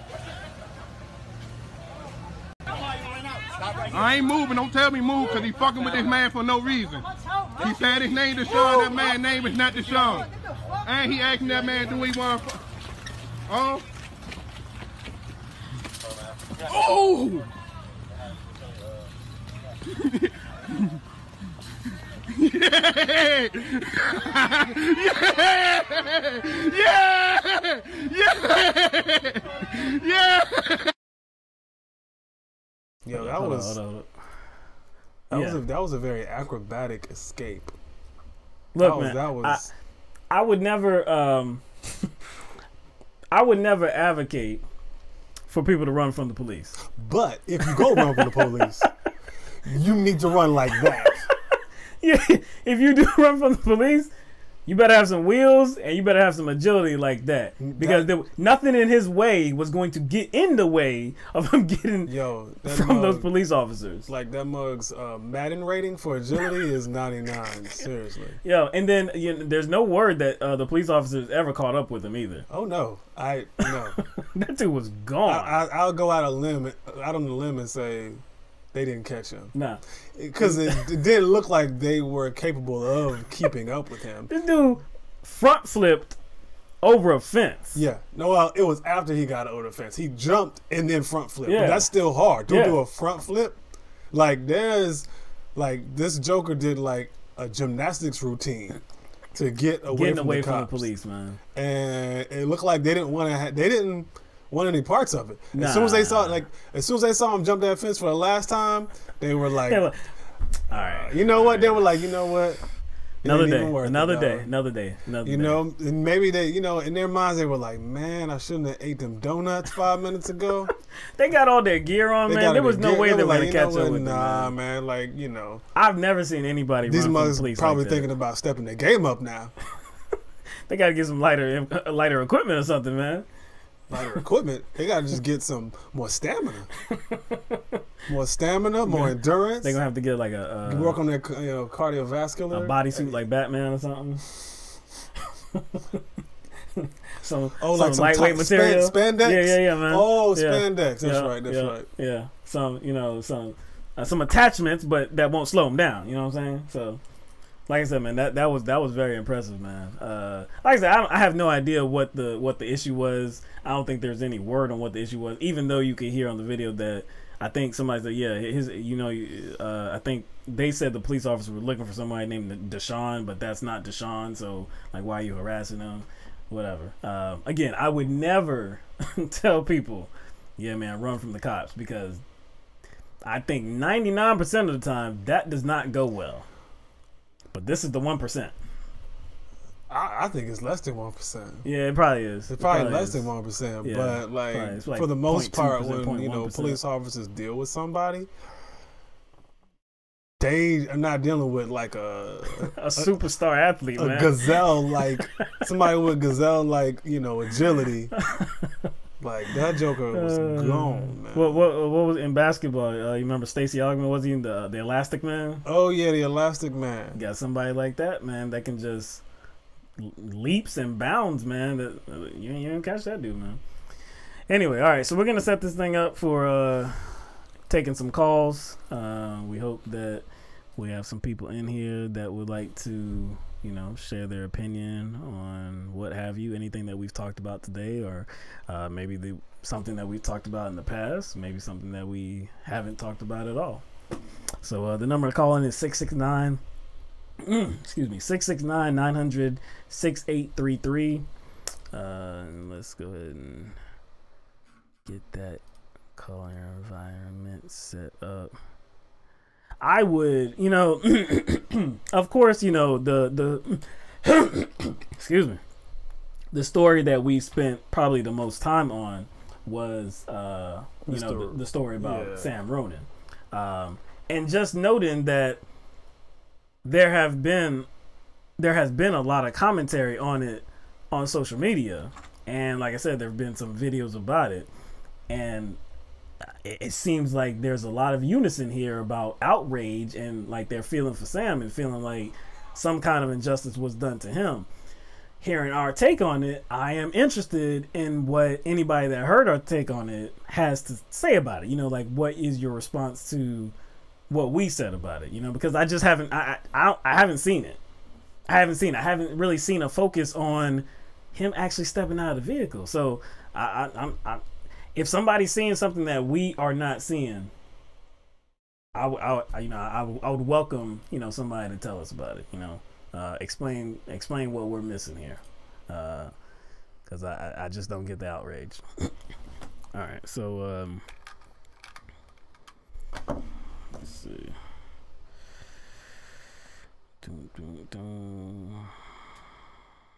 Anything else going on now? Oh yeah, I think I saw in the chat that it is Marsha's birthday.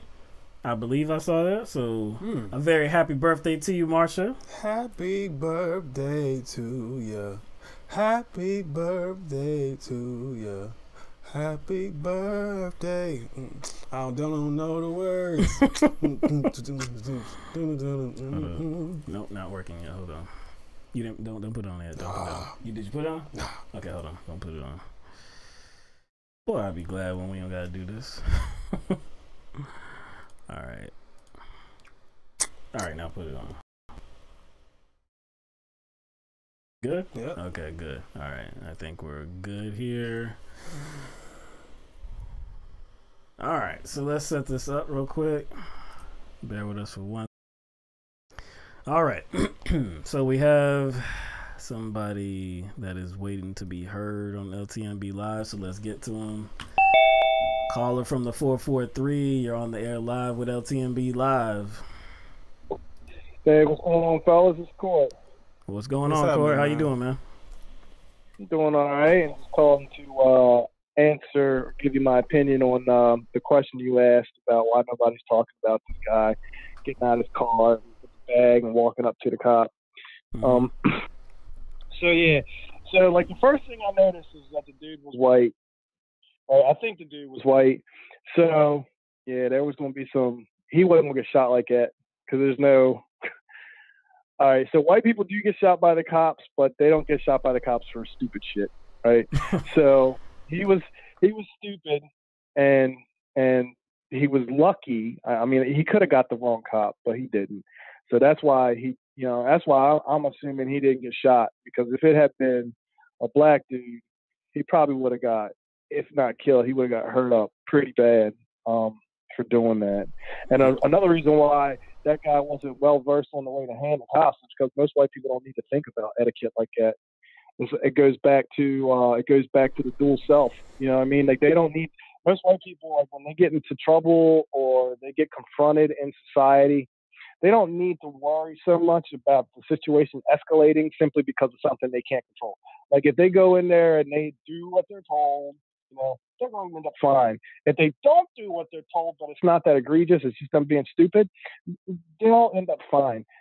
Sometimes I've even seen it where, like, people do really dumb shit. I mean, almost like, borderline, like, wow, I'm surprised that guy's not dead, and they still get away with it. Right. So I mean, like, I hate to break it down like that because I know that offends a lot of people, but it's the truth. If you're white in America, you don't have to worry about your race when you interact with law enforcement. It's like that lady that you had who was talking about We Stand with Roseanne and everything. The lady is so fucking clueless, she can't understand how what she's saying right now is just so racist. And they don't have to, right? Like, white people do not have to think about what they say. Is it offensive to anybody? They're in the majority. So it doesn't matter if it's offensive to anybody. They make the rules. So that's the end of that discussion. And yeah, and it kind of like, it's going to be a real problem when it gets worse because, the cops are they're authoritarians. So, eventually somebody white is going to do something stupid and they're going to get killed and nobody's going to do anything about it, because at the end of the day, too, we also have to take into account the fact that race, while it's used as a factor against black people, white people, when they get shot by the cops, they don't have much of a recourse to stand on either, right? Because usually the cops are going to get stuck up. They're going to stick up for the cop. So, like I said, man, white people may not even understand why they're so angry about this situation, even though it's stupid to be angry about it, because that guy made the decision to get out of the car. But what they don't understand is what's going to start screwing them over, because they haven't had that. White people's parents don't have to have that conversation with them about how to interact with the cops. Black people's parents, you have to be drilled on that shit. Like every day, you have to be drilled on it. When you get pulled over, what do? Hands 10 and 2, straight ahead, eyes straight ahead. Do not raise your voice. Do not do anything unless the cop tells you to do something. Do not get out of your car. Do not move your hands from the steering wheel. Answer the officer politely. You know what I mean? Like, it's like, white people don't have to listen to that shit. They don't have to hear that shit because they don't have to deal with that shit. And see, that I agree with what you said. I just feel like I wish people could just stay objective and when they see something, not just immediately go to, criticizing the police. Like I said, there's so many times it's like, seems like it's at least every week. I don't know if it's every show that we do, but it's something that we have to be critical about police actions, and that's warranted. But when they don't do something, it's like, come on, don't just like project that on them. Just don't be just outraged at policing in general, and every time you see something, like, just be outraged about it. If I was black, I'm telling you, when I was looking at this video, I'm thinking to myself, me doing that as a black man, I must have a death wish. I must have a death wish because I don't think I would have expected anything else. Like, I would go into that situation, I'd have to know. You'd have been shot as soon as you got out of the car. You know what I mean? Like as soon as you got out of the car, start walking toward him with a bag, you definitely was going to get tased. I'm done. I'm done. Yeah. And I tell you, like, when I asked my mother about it earlier today, I wasn't sure that was going to be a first response. Don't get out of the vehicle. Because I'm thinking, like, maybe she might say, keep your hands on the wheel. Maybe she might say, don't reach for something, But the first answer she gave me was, don't get out of the vehicle. I'm telling you, I mean, I know most people here in America know that. And again, black people definitely know that. I just don't understand how Sam didn't know that. And if he did know it and he got out the vehicle anyway, it's just like, man, you was really feeling your privilege, man. You were really feeling like nothing was going to happen to you or it was actually warranted and justified for you to get out the vehicle. It's just the height of arrogance, maybe. I don't know, man. Like I said, I haven't talked to him. He hasn't really issued a comment on this yet, so whatever. It just doesn't rub me the right way. I mean, I could say it's arrogance, but it's cluelessness. Like you were saying, like with the police, you were saying like you don't like to harp on the police, because you like to, put something out there, every now and again that, says the truth and is objective.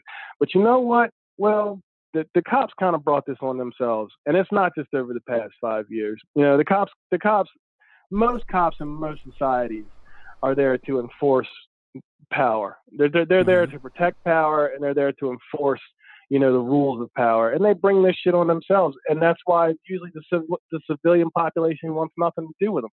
That's why nobody wants to see a cop. You know what I mean? Like when you go outside your house and you see a whole bunch of cops on your street, you're like, why are they here? It's true. Because you're scared of what they're going to do. You know what I mean? That's what it is. And that's how I'm not saying that's just America. That's most countries. I mean, in most countries, you do not want to see law enforcement. If you see law enforcement, it means it's a problem. Yo, that's funny that you said that, man, because I was at the barbershop yesterday, and I guess somebody got pulled over in their parking lot. And when I tell you, almost every single barber stop cutting hair, dude. Like, not only did every barber stop cutting hair, the people that were getting their hair cut weren't even mad, because guess what? They got up too. Yeah. I'm telling you, everybody walked to the entrance, to the front entrance, look out the window, look out the door, even because it's like a barbershop / hair place, so It's got everything in there. Right. Dog, even the people on the other side, even some like the hairstylists, they all came to the front of the business because you want to see, just watching and looking at, and it wasn't like, oh, like I hope they're like handling business. I hope that they're solving crime, which in a lot of cases people do that, but in that case they pull somebody over.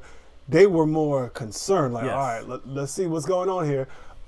After everybody seen everything was okay, they went back to doing what they were doing. In this day and age, when we seeing videos come out at least like every week or every other week, maybe even like every other day or so, when you see a situation like that, people are on edge. They're like, okay, hold on. Do I need to get up my phone? Hold on. There's going to be something here, some kind of improper police activity, something like that. So I feel what Court is saying. They really do bring this on themselves. I'm not apologizing for them. I'm definitely not apologizing for it. It's just, look, there's room to criticize them. And there's room to criticize us too, man. Like, if we don't want to, like, don't do their job for them. Don't put yourself in a precarious position by making it the only option. Them feeling in fear for their lives and them having to take you down. And now you're arrested, and now you have a real bad day, a real bad weekend. Like, don't put yourself in that situation. That's really all I can say about it, man. I mean, we've covered cases where there were white people that were unjustly murdered by police officers. I mean, there was one a man by a truck, and I can't remember his name, but I think it was in California, I believe. And he seemed like he was going through something, and he was like pump faking. They shot him anyway. We talked about the case in the hotel, and I think that was in California as well, I believe. The county that we just talked about not too long ago. Can't remember his name right now, But we talked about that, how he was crawling to the officers, got shot, his shorts falling down, tried to pull him up, got shot and killed. There was an incident. That was in Vegas. Yeah, exactly. Yeah, okay, that yeah. in Vegas did. There was another incident here in South Carolina. I think it was upstate. Zach something, I think his name was. Yeah, where Zach. Yeah, there was like some marijuana deal or something like that. Officer was trying to stop them. They were pulling out. Officer, his life was not in danger. He shot in the side window, killed him. I mean, like, yeah, we know what happens to white people. So, I mean, we will cover that. I don't know what Sam was thinking, man. It starts a flame war every time because you cannot see the thing about white people is you cannot tell them that it's because of privilege.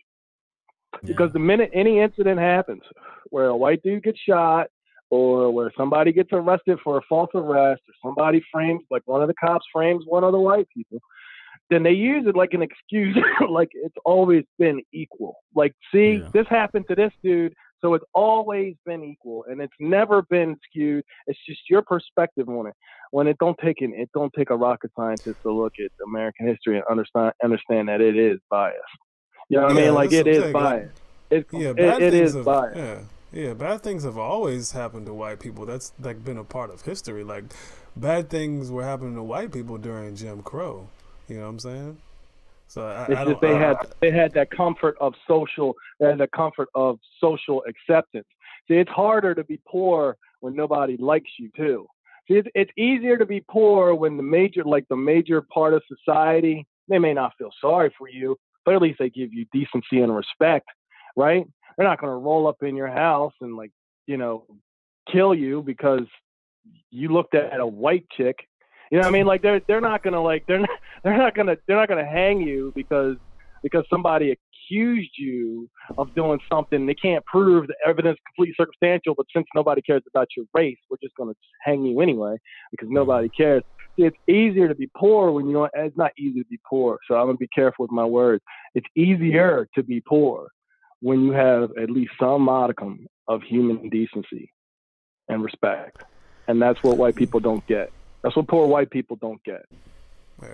Like I've never I can't honestly say every single one of my encounters with police have been bad. Like I can't sit up here and say that either. I've had some very good I've had some very good interactions with police officers, and I've actually seen police officers have good interaction with people, even though the situation seemed a bit tense. Right. They see a tense situation. I have seen a demeanor like, hey, I saw you doing this, like, what's going on? Mm-hmm. Like, it was obviously very cordial, and I think there are some people that understand that by the way you approach a situation and what energy you put into it may affect how that situation goes and how, the people in that situation receive you. Mm-hmm. So I have seen it. So I've seen, both sides of it. And I don't think that has anything. I think that has more to do with each individual rather than training. And I'm pretty sure that even in cases where cops overstep their bounds and abuse their power, they were provided training to do the opposite. So I do think it's both a matter of training and a matter of a personal approach of an individual that happens to be a cop. You see what I'm saying? I think more of it has to do with how the cop personally, how cop personally feels, who he is in this situation and what he wants to, project in the situation. And a lot of times it doesn't have anything to do with training. It's just more about him. So I don't know. Yeah, I think it's more about good people and bad people being cops rather than just bad cops. I think my interactions haven't been bad with the cops. It's just a lot of fear. And that's what I hate about it. I don't like to be afraid when I get pulled over. See, that's the thing. I feel like you should feel stupid because if you made a mistake and you want to get a ticket, you should feel stupid. And maybe you should feel a little humiliated. But what I don't think you should feel on a traffic stop, just a regular routine, everyday traffic stop, is afraid. Right. You should not feel afraid. And whenever I get pulled over, immediately I'm afraid. Because I just don't know what's going to happen. You know, and I'm not a bad guy. I'm not going to start yelling at the cop. And I know the rules. You know what I mean? But I've also seen Philando Castile get shot. So I know what it means. Like, if a cop just is scared, it's scared out of his mind just because you're black. Like, maybe you fit the description. That happens to a lot of black dudes all the time, man. You know, you fit the description, and you don't realize that you fit the description. So you think everything's cool, and dude rolls up with you gun drawn. You know what I mean? It shouldn't be like that. Just like you and Mike too. Like I've had both, and I remember, I think it was the first time I was ever stopped by a cop. Accused me of going through a red light, which I didn't do, and I didn't think I did.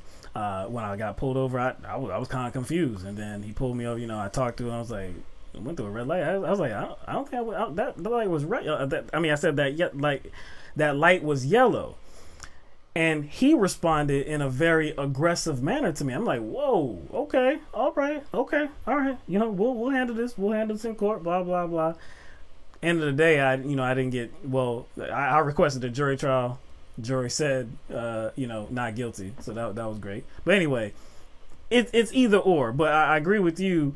Like, you don't want to be in fear of your life just because you got pulled over, even if you are wrong. Like, let's say you were speeding. Let's say you did fail to signal for a turn or what have you. Okay, it's a little embarrassing, a little humiliating. You know, this is going to take, maybe 15, 20 minutes. You know, you got to go write the ticket. You know, maybe I got something to do. It's going to be a hassle. Then I got to tell people why I was late. Exactly, man. My insurance might go up or something like that. It might be a real bad feeling, but you don't want to feel like you're in fear.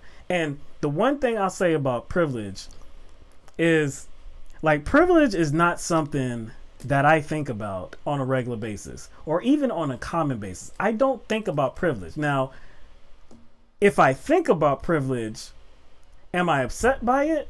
I guess, I don't know if upset is the word, or maybe it is the word. Like, I hate that the privilege exists as it relates to, I guess, like, races in this country or even in this world. Like, I hate that aspect of it. But I don't apply that to, like, individual white people. You know what I'm saying? Like, I don't feel mad about a white person because they have that privilege, because they won't face the same kind of things that I might face in this life.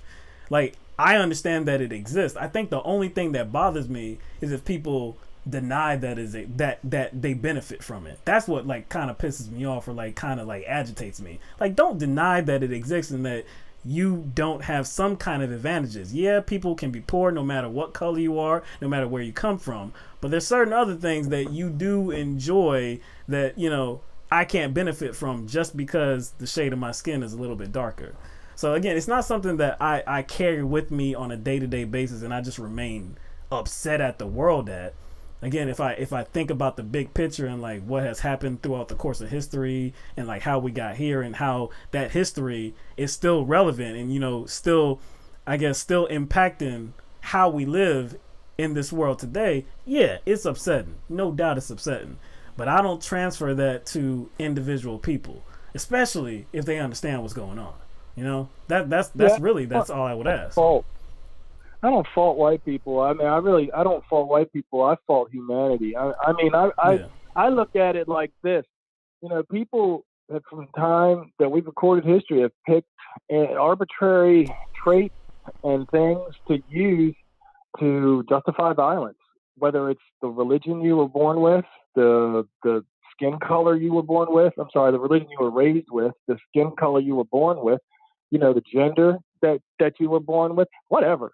You know what I mean? It's just, it's always arbitrary, and it's not about merit. And you have to, like, average person, your everyday Joe, Jane, walking around has to sit there and look at people who are absolute morons, sadists, masochists, sociopaths, psychopaths. You know what I mean? Controlling shit, like running shit, making sure that the school system stays afloat. But they're going to put Betsy DeVos in there, who doesn't even like public school because she can't stand poor people, right? And you have to watch that, and you have to put up with that. And if you want to say anything at all to her out of line, you would be the one who'd be the asshole, not her. Although you know full well that when she talks about public school and exactly what she means, I don't think that poor people and middle-class people really should have an education, because if they had an education, then they might question the way I screw them over.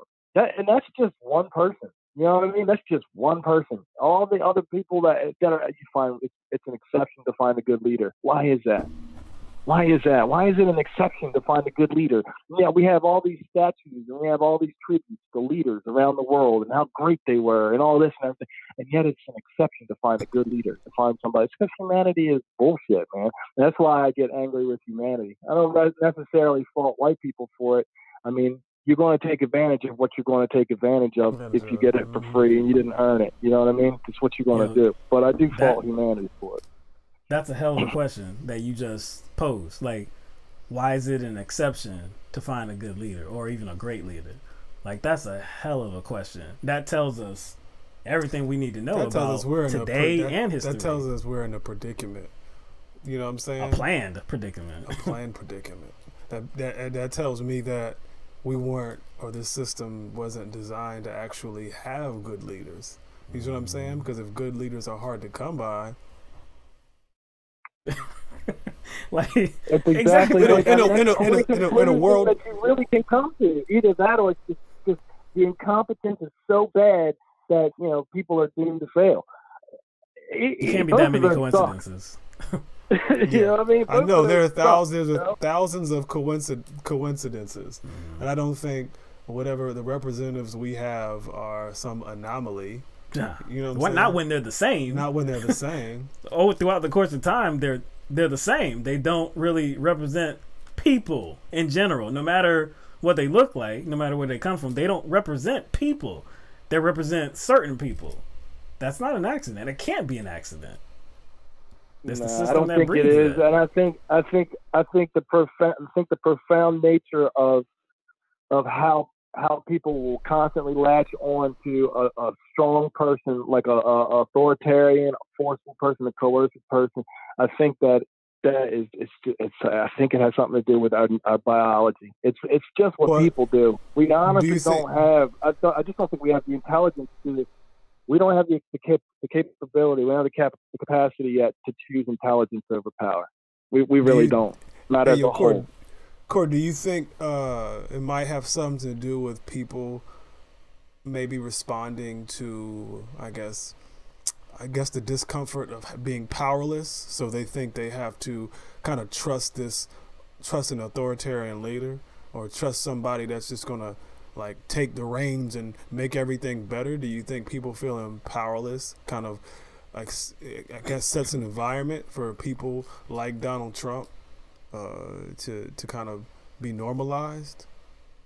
I think it's a combination of powerlessness and a combination of pressure, because you don't get much decision time in the real world, right? Like if you look at it from the perspective of a hierarchical species like primates, so what do they pick? They pick the biggest, meanest, toughest sumbitch to go in and whomp whoever has a problem.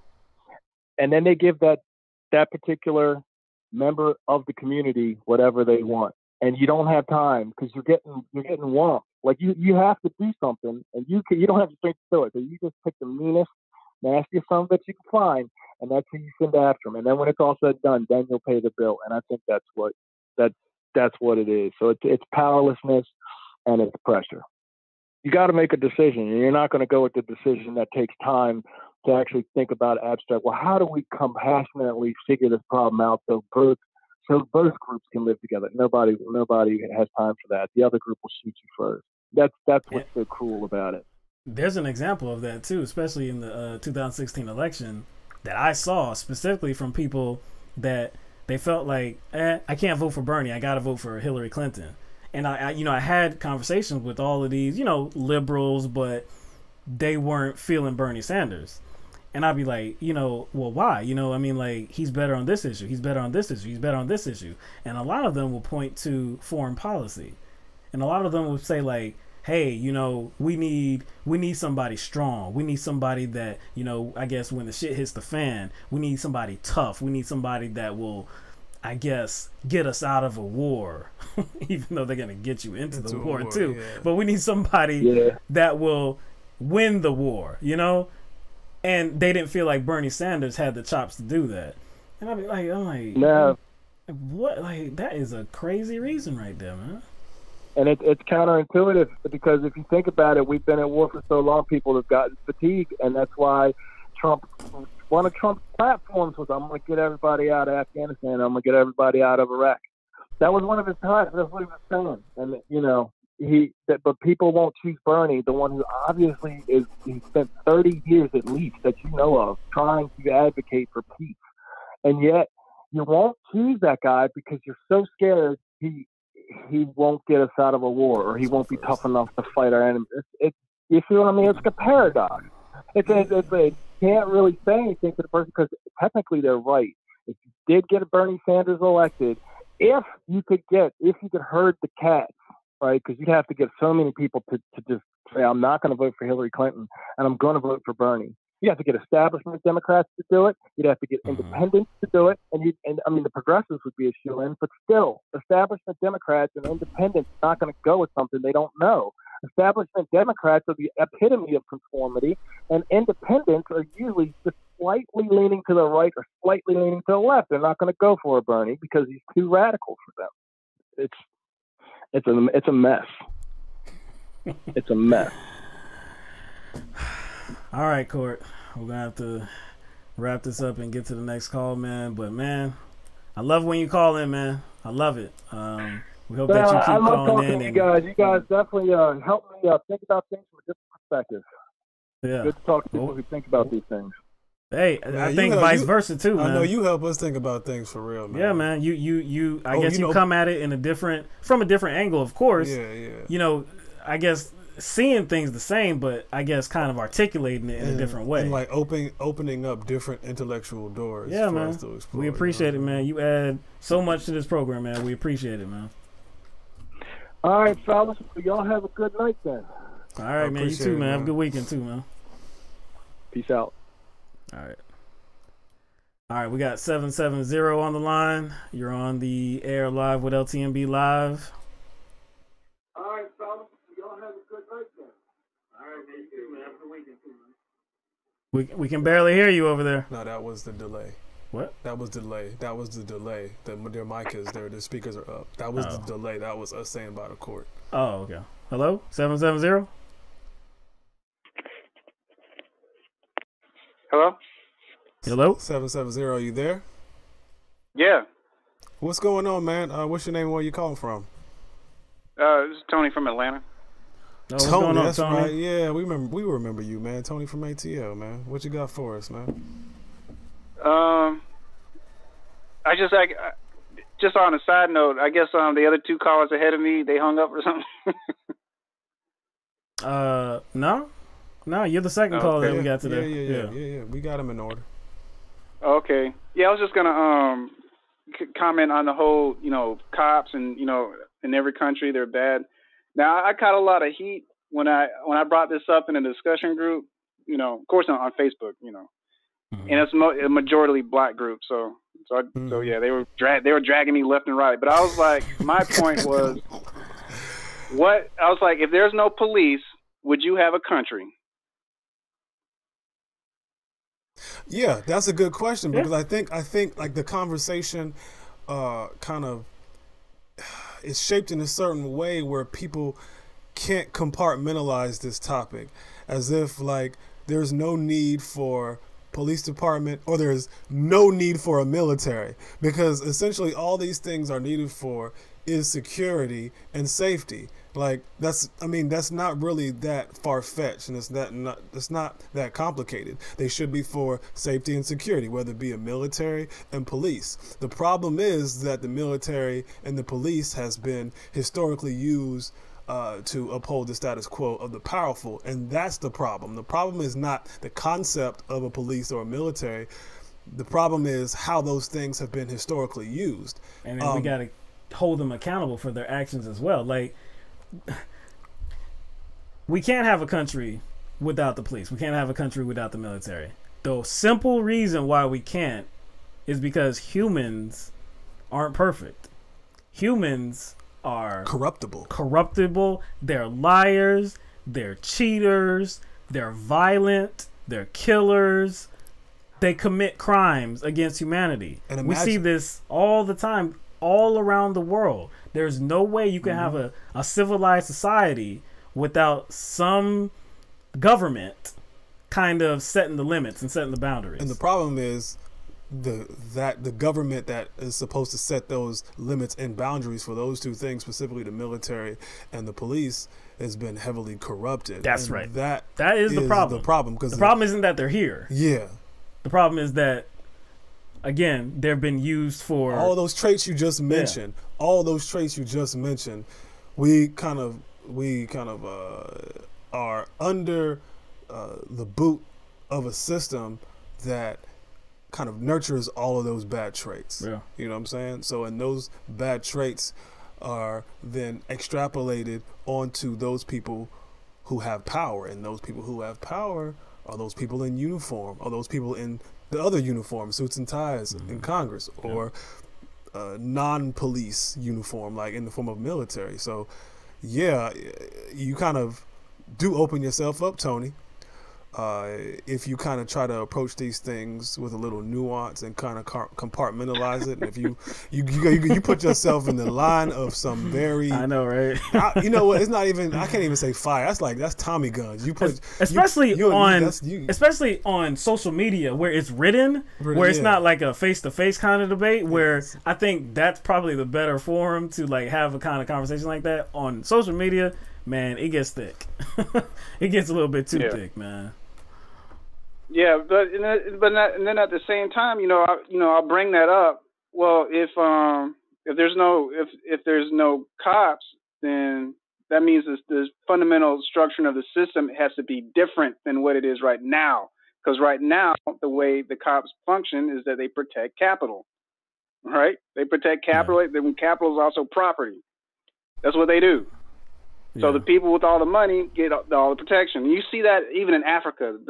The police over there are operating at the behest of the colonizing powers, and that's where the argument came in. And it was like, okay, well then that means you should have absolutely no problem when I be talking about we need to shift towards a communist system. I mean a Marxist communist system. I'm not talking about no goddamn Russia, because that didn't work. Because that was a top down system. It needs to be bottom up. Right. Otherwise, it ain't gonna real.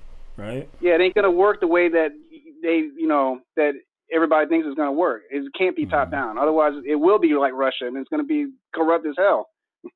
So yeah, I think that's the main focus that people should have about the system that Russia had. It was a corrupt system. Just because you put a name on it doesn't mean the system operated like that. It's kind of like Nazis. Like it says National Socialism, but if people read on what Hitler himself meant by National Socialism, it has nothing to do with socialism. To him, his socialism was cultural socialism. That's what his socialism was. Privatization was heavy in the Third Reich. So I don't know why people always go to this, just the name to determine what kind of economic system they had. Like North Korea, it's called like the something Republic, the People's Republic of North Korea. That sounds good. That sounds good, doesn't it? But is it really a republic? Sounds really good. But so people love to always say, "Oh, communist Russia." I'm like, man, the key is, like you said, the key is the corruption, man. No matter what the system is, or called, communist, socialist, free trade capitalism, all libertarian. It doesn't matter what it is. If it's corruptible, then it's going to be a problem. That is like the defining aspect of it. So yeah, that's pretty much all I wanted to comment on. All right, man. We appreciate you, man, for calling in, man. All right, y'all have a good night. All right, you too, man. All right. Let's get to might be our last caller of the evening. Yeah.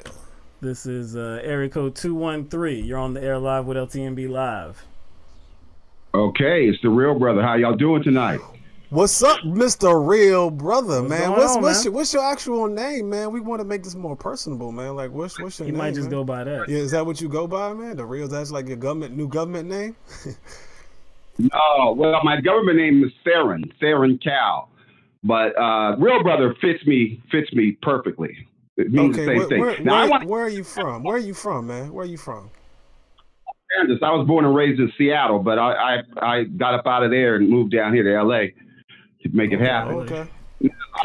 Who just called? He told a little bit of truth that you Marxist burn box, that you want to implement Marxism and communism. And here's the thing that the young bucks don't realize, because you guys ain't reading Marx like you should. You know, West, he's not a young buck, but he still has the same stupidity in terms of reading what Marx was saying. Marx was not a socialist. Marx didn't have nothing to do with socialists, but Marx said they're not going to elect a communist revolutionary nut who wants to kill everybody and give 1%, the 1% of society, 100% of the wealth and personal property. Nobody's going to vote for that. But if you lie to them and tell them that you're going to give them free ice cream, $15 an hour, free cake, free education, free health care, and put chocolate over the ice cream and the cherry on top, then the idiots will be dumb enough to believe it, and they will elect you, and then you become Vladimir Putin or Adolf Hitler or Castro or Kim Jong-un. So the only aspect of socialism that communist, Marxist, neo-Nazis, that they like is the fact that, yeah, it's a good lie to get a Marxist, communist, alt-right, neo-Nazi Trump nut elected. So that's where the socialism comes. You don't really think that Bernie, if he became president, he would give you idiots $15 an hour, free healthcare, free education, free ice cream. Come on, you wouldn't have to stop at red lights anymore. Hold on. Why? Okay, I guess my question is, why do you think that's fake? Why do I think it's fake? Yeah, why do you think that's fake? Vladimir president of Russia, and he didn't give anybody $15 an hour, free healthcare, free education, free ice cream, or nothing else. Hitler became president, and he didn't give anybody $15 an hour, free healthcare, free education, and free ice cream. Kim Jong-un came into power, didn't give anybody free healthcare, $15. Donald Trump became president. He didn't give it. You're talking about different people with different. You're talking about different people with different leaders with different perspectives and different worldviews. See, this is, but hold on, real brother. This is the thing about Bernie Sanders, okay? The thing about Bernie Sanders is what. Hold on. I want to address what you just say about, because you said you didn't think that he would give you like this free ice cream, all this, right? The thing about Bernie Sanders was that he wasn't really changing the game, because in America we have capitalism, but we also have an aspect of socialism as well. That's why he was kind of framing it as like a democratic socialism economy, because what he wanted to do was go through taxes to fund different programs like free education, like free insurance, stuff like that. So it wasn't like he was going to revamp this economy, or it wasn't really a revamp of the economy. He was going to use it to do things that are in the best interest of everybody here. Basically, Bernie Sanders understood the writing. He understood the writing on the wall, in that capitalism is not going anywhere. And actually, Bernie Sanders is nowhere near the socialism you're talking about, that you're referencing. That's why he kind of advocates for democratic socialism, because it still has elements of capitalism while distributing the wealth. Well, why would you think he's not lying? But why would you think he is lying? Because Putin was lying, because Castro was lying, because Kim Jong-il was lying, because Xi from China was lying, because Donald Trump was lying. They were advocating the same thing? They were advocating the same thing as Bernie Sanders is? They're Marxists. Marxists advocate for Marxism. No. Again, you're not addressing reality, man. The way he wanted to implement these kind of programs into our society is through the same system we currently have. We're just not using it effectively. Has any Marxist ever got elected and did the lies they're talking about? Hey, real brother. Who do you support? First of all, like, if you what's the first election, general election you voted in, like for the president of the United States? Do you remember what's the first election you voted in? I voted election for Jimmy Carter. Jimmy Carter. Okay. Jimmy Carter. Yeah, he wasn't a liar. He wasn't a racist. Marxist. He wasn't a Nazi. So let me say this though. Karl Marx wrote the Communist Manifesto in 1938. 1938. when Hitler was making his run. Now, 1938, and you guys are saying, oh, well, Bernie, give Bernie a chance. Bernie done had a chance for the last 100 years. Bernie has never done anything. Why? Because we would not elect a damn communist. Now, he done changed it up and come up with this lie about democratic socialism, but he still won't change his party affiliation to Democrat. You guys said something the last time because I played you on my show and let everybody know how silly you guys were. But anyway, I caught something that you said last time that I didn't catch. You said that Bernie changed his party affiliation to Democrat to run in the primaries. He didn't. He remained an independent, which is what he still is today. He's really a communist, but they won't let a communist party member run for president in the United States, so he had to call himself an independent. But how come he doesn't have any communist policies then? Yeah, so where his communist policies? Exactly. Where is it? You call him a communist. Where's his communist policies? Well, the communist policy is to lie about being a socialist and a progressive and then get into power. That's not a policy. That's weak, man. That's not a policy. No, that's weak. You got to come competitive in that, bro. Nah. Your boy has a snip out. Putin has a. You can look it up. Putin. You keep saying that Russia's not a communist country. That they're a democratic country, and they're a communist country. I will say this though, man. I like the energy in which you say Putin's name. It really speaks to me, man. You really are passionate about that one name. Let me ask you. Okay, right now, 2018, or maybe just a little bit in the past. Like, who are you supporting politically right now, today? You didn't see them pictures of Jill Stein and Putin and Michael Flynn. No, see, we're not going there, man, because that's ridiculous, man. Forget Jill Stein, because no. There's no evidence to anything. You're just spreading it's irrational, man. No, who do you support politically right now, man? Who do you support, or who did you support just going back a year or two ago? So? These words. Why can't you, Milli Vanilli? Why can't you coons understand that? I can't really understand anything you're talking about. Yo, dog. Straight up. Fuck you, dog. Straight up, dog. You ain't gonna call me a coon on my fucking show, dog. Fuck you. Straight up, man.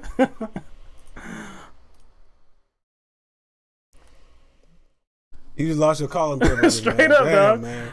You just lost your calling privileges, dude. Yo, you want to get ridiculous, man. You want to be a goon. I can be a goon, man. But see, it doesn't make sense, though, because in one of his comments that he left on our page, he had disparaging things to say about Bernie Sanders. Not only did he say anything about Bernie Sanders, he used the fact that he was a white man and that, like, white men are historically racist and will always be racist. I can't remember exactly what he said, but he basically says that, like you can't trust white people. That's why he said he didn't support Bernie Sanders too. You can't trust white men. That's why I asked how far back your support goes as far as president, because I was interested to see your answer, and you said Jimmy Carter, and I was like, last time I checked, Jimmy Carter was a white man, or a so-called white man. If you're just looking at the superficial, like, I guess, societal creation. Oh, then you meant those comments. Yeah, okay, I see what I ain't see what. Okay, remember the comments he left on our page? He was talking about, white people can't be trusted. Right. But he supported Jimmy Carter. And going forward, he supported Hillary Clinton for president. But you can't trust white people.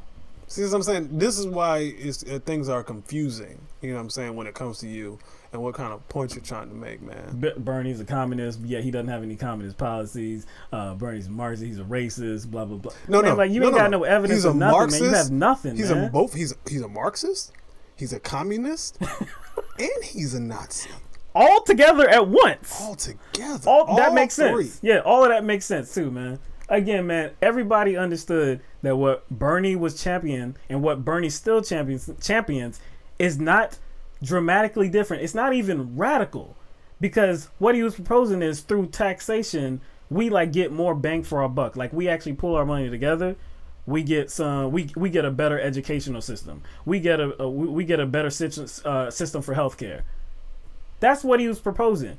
That is our current economic system. It is doing nothing radical whatsoever. What's radical about it is that the majority of us that are in the middle class or like in poverty, like we would actually benefit from the economy going forward in a system like that. That's what's radical about it. But it's not changing the game at all. Whatever. See how fast the coons get upset when you tell them the truth? Obama's policies worked. Putin's haven't. What the heck? Oh my gosh, dog. What is Putin over here? Man. What does Putin have to do with Bernie Sanders? He's living in Yo, straight up. This is two things, dog. One, Putin ain't over here, too, right? Two, Bernie hasn't never been in office. So what are you talking about? Putin's haven't worked. Putin's policies haven't worked. Anybody like Putin has never had office. What are you talking about, Putin's man? never been over here. And anybody talk and come on, man. If you really you're think, an idiot, man. If you think you're an idiot. If you think Putin is a Marxist, or he has Marxist policies, or he utilizes Marxist or policies to, I guess, I guess concerning the economic system in Russia, man, you are bonkers, man. See, I told you what you should have wore. You did that whistle, right? I told him because he coaching the basketball team. Out. Yeah, exactly. I had my whistle on. I said you need to keep the whistle on just in case your boy calls. I didn't know the fake brother was gonna, I didn't know the fake brother was gonna call. I ain't know that. Bro, man, from the 5th floor, I didn't know you was gonna call tonight, dog. Shots fired, dog. He went past Cole. You went past Cole. You went to the bro man. Bro man, from the 5th floor. Yeah. Woof. Like I said, you ain't calling out no truth, man. We ain't getting upset. I ain't getting upset because you calling out no truth because you ain't got no truth to offer. But you want to call me outside my name on our show, dog, we ain't having it. Sorry. You can find some other shit, all right?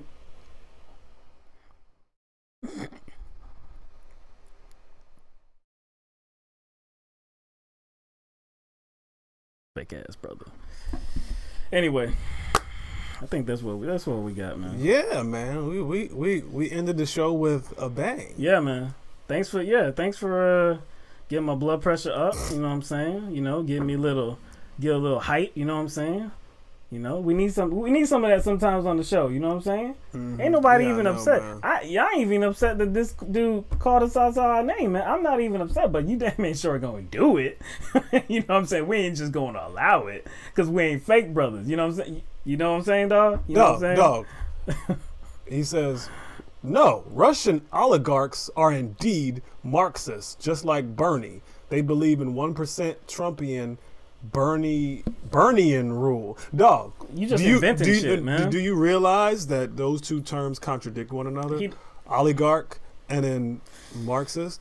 Oligarchs and Marxists, those two things contradict one another.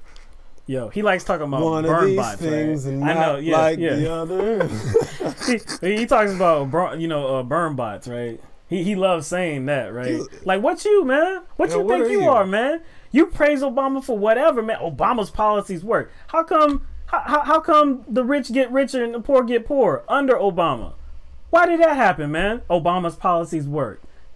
Get out of here, man. You don't even know what you're talking about, man. All you want to do is vilify people for unreasonable, just like you got nothing to offer, man. Like I said, man, we were gonna allow you to call in. Going forward, man, I don't know, man. I just don't know. But I can't even say I appreciate. I will give him credit where credit is due. For one thing. What's that? He did not start off like the Micro Machine Man up here, like he did the last time. Yeah. Remember last time on 18? He started off like. He didn't go from 0 to 100. Yeah. He was always on 100. Yeah. Like he kind of started off at like 6 tonight. Yeah, he did start out at 6. He at least, answered the basic questions about what's your name and where you're from. True. It did seem like he started a little bit slower. Yeah, but he got to 9 quickly. He got to that point. He got to the last show very quickly. But what I will say, I'll give him some credit for starting slightly slower. Slightly short. He pumped the brakes just a little bit. Maybe next time, if small victories, man. It's small victory. Maybe next time, if he does call in, it will go a little bit smoother. No, I don't think so. I could. You know what? I can say, yeah, I appreciate the call. We appreciate all our calls, no matter what kind of viewpoint they have, no matter how wrong they are. Because in a case like this, in a case where you are intentionally offensive, and I guess intentionally ignorant as well, we get to combat that with some real sense, like some real logic and reason. So you're not stumping us. Because we do have some information. You can't stump somebody when you're not saying anything. Yeah, exactly. That's the thing. You can't stump anybody if you're not saying anything. Yeah. But yeah, Mr. Dead, in my pocket. Yeah, that stupid that horseshoe theory is dumb.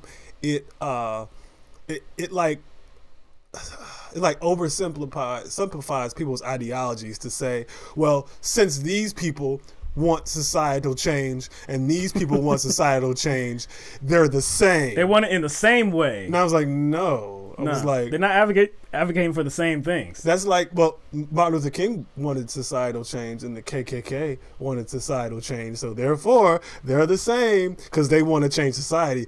Horseshoe theory, yeah, that's why. right. That's why he was able to tie in Bernian and Trumpian, right? Because they wanted change, and I guess it was the same kind of change, right? Oh yeah, Moose Gal says real brother voted for Carter. That's got to amount to something. Yeah, look at that. Even you got our audience and our chat members just reaching for accolades. They're trying. They're showing you mercy, man. This is the kind of people we got. Our people showing your ass mercy. That's crazy, man. Yo, but that's why we love our people. You know what, man? Whenever Marxism and Marxist is like a buzzword for me, man. Whenever somebody starts harping on that word so much, man, oftentimes they don't know what the hell they talking about. Oh yeah, your boy Flash Cloud, he kind of remembers Real Brother the same way you do from the Benjamin Dixon. Yeah, Benjamin Dixon. I'm telling you, man. Back in 2016, I seen him trolling him like hell, man. I don't know if I got into that on that thread or not, but I saw him just making no kind of sense, man. I was like, man. It stuck out, man. So yeah, now that I see the name, I do want to ask the Real Brother. I want to ask the Real Brother. Since you promote Obama so much, and since you seem to like tickling his butthole, what do you think about that Blue Alert bill he passed? Mm-hmm. Do you know anything about that? What do you think about that? What do you think about that Blue Alert bill Obama passed? That kind of protected and already protected class. That class being police officers, and it provided more penalties for, I guess, assault against a police officer or anything like that, or harsher penalties for killing a police officer. Like, what do you think about that? What do you think of Barack Obama talking down to Black Lives Matter? What do you think about that? Since you know what I'm saying? Since you like he's the real brother. Yeah, since he's the real brother. Yeah, these are some issues that real brothers should be well versed in. Yeah. But if you a fake brother, see, he's lumping in racist, Marxist Ronald Reagan. So Ronald Reagan? So you're so basically everybody he doesn't like is everybody. A you don't. That's what I'm saying. It's a buzzword, man. When I hear somebody harping on that word, it's like, man, nah, man, you just fooling around, man. You don't know what you're talking about, man. This is funny, man. This is probably the funniest person that has ever been in our chat. Funniest. And funny for the wrong reason. I'm all for Obama stopping black coons from getting 45 million blacks killed by thinking whites are superior. We don't need to resort to communist, Marxist violence to win our... You lost me. Oh, just now? just now? Every point that he makes... Communist Marxist, racist Marxist, communist racist, communist. Marxist liars. Every single point. So anybody you don't like you said, is a Marxist. Gotcha, man. Okay, buddies. Gotcha. Okay, buddy. Gotcha, okay, buddy. All right, man. We're gonna pack this up. Yeah, man. Well, let me see what Tay Ray just said. You sound like Alex Jones of InfoWars. True. Somebody else said something straight like that. Up. Yep. Just another extreme, right? Anyway, man, it was a good show. It was a late show. Well, it's gonna be the regular show. It's gonna be the regular show. It's not really late, really. Yeah, I mean, it's later. It's later, an hour later. So, I mean, we still had about the same amount, of people. So, you know, like I said, we'll keep seeing how it goes. I'll, you know, we'll send out maybe some more notifications about, you know, starting at the new time. I know I got to change the imagery on probably Twitter and Patreon. I don't know about anything else. No, oh yeah, on Facebook too. I gotta change the imagery on Facebook too.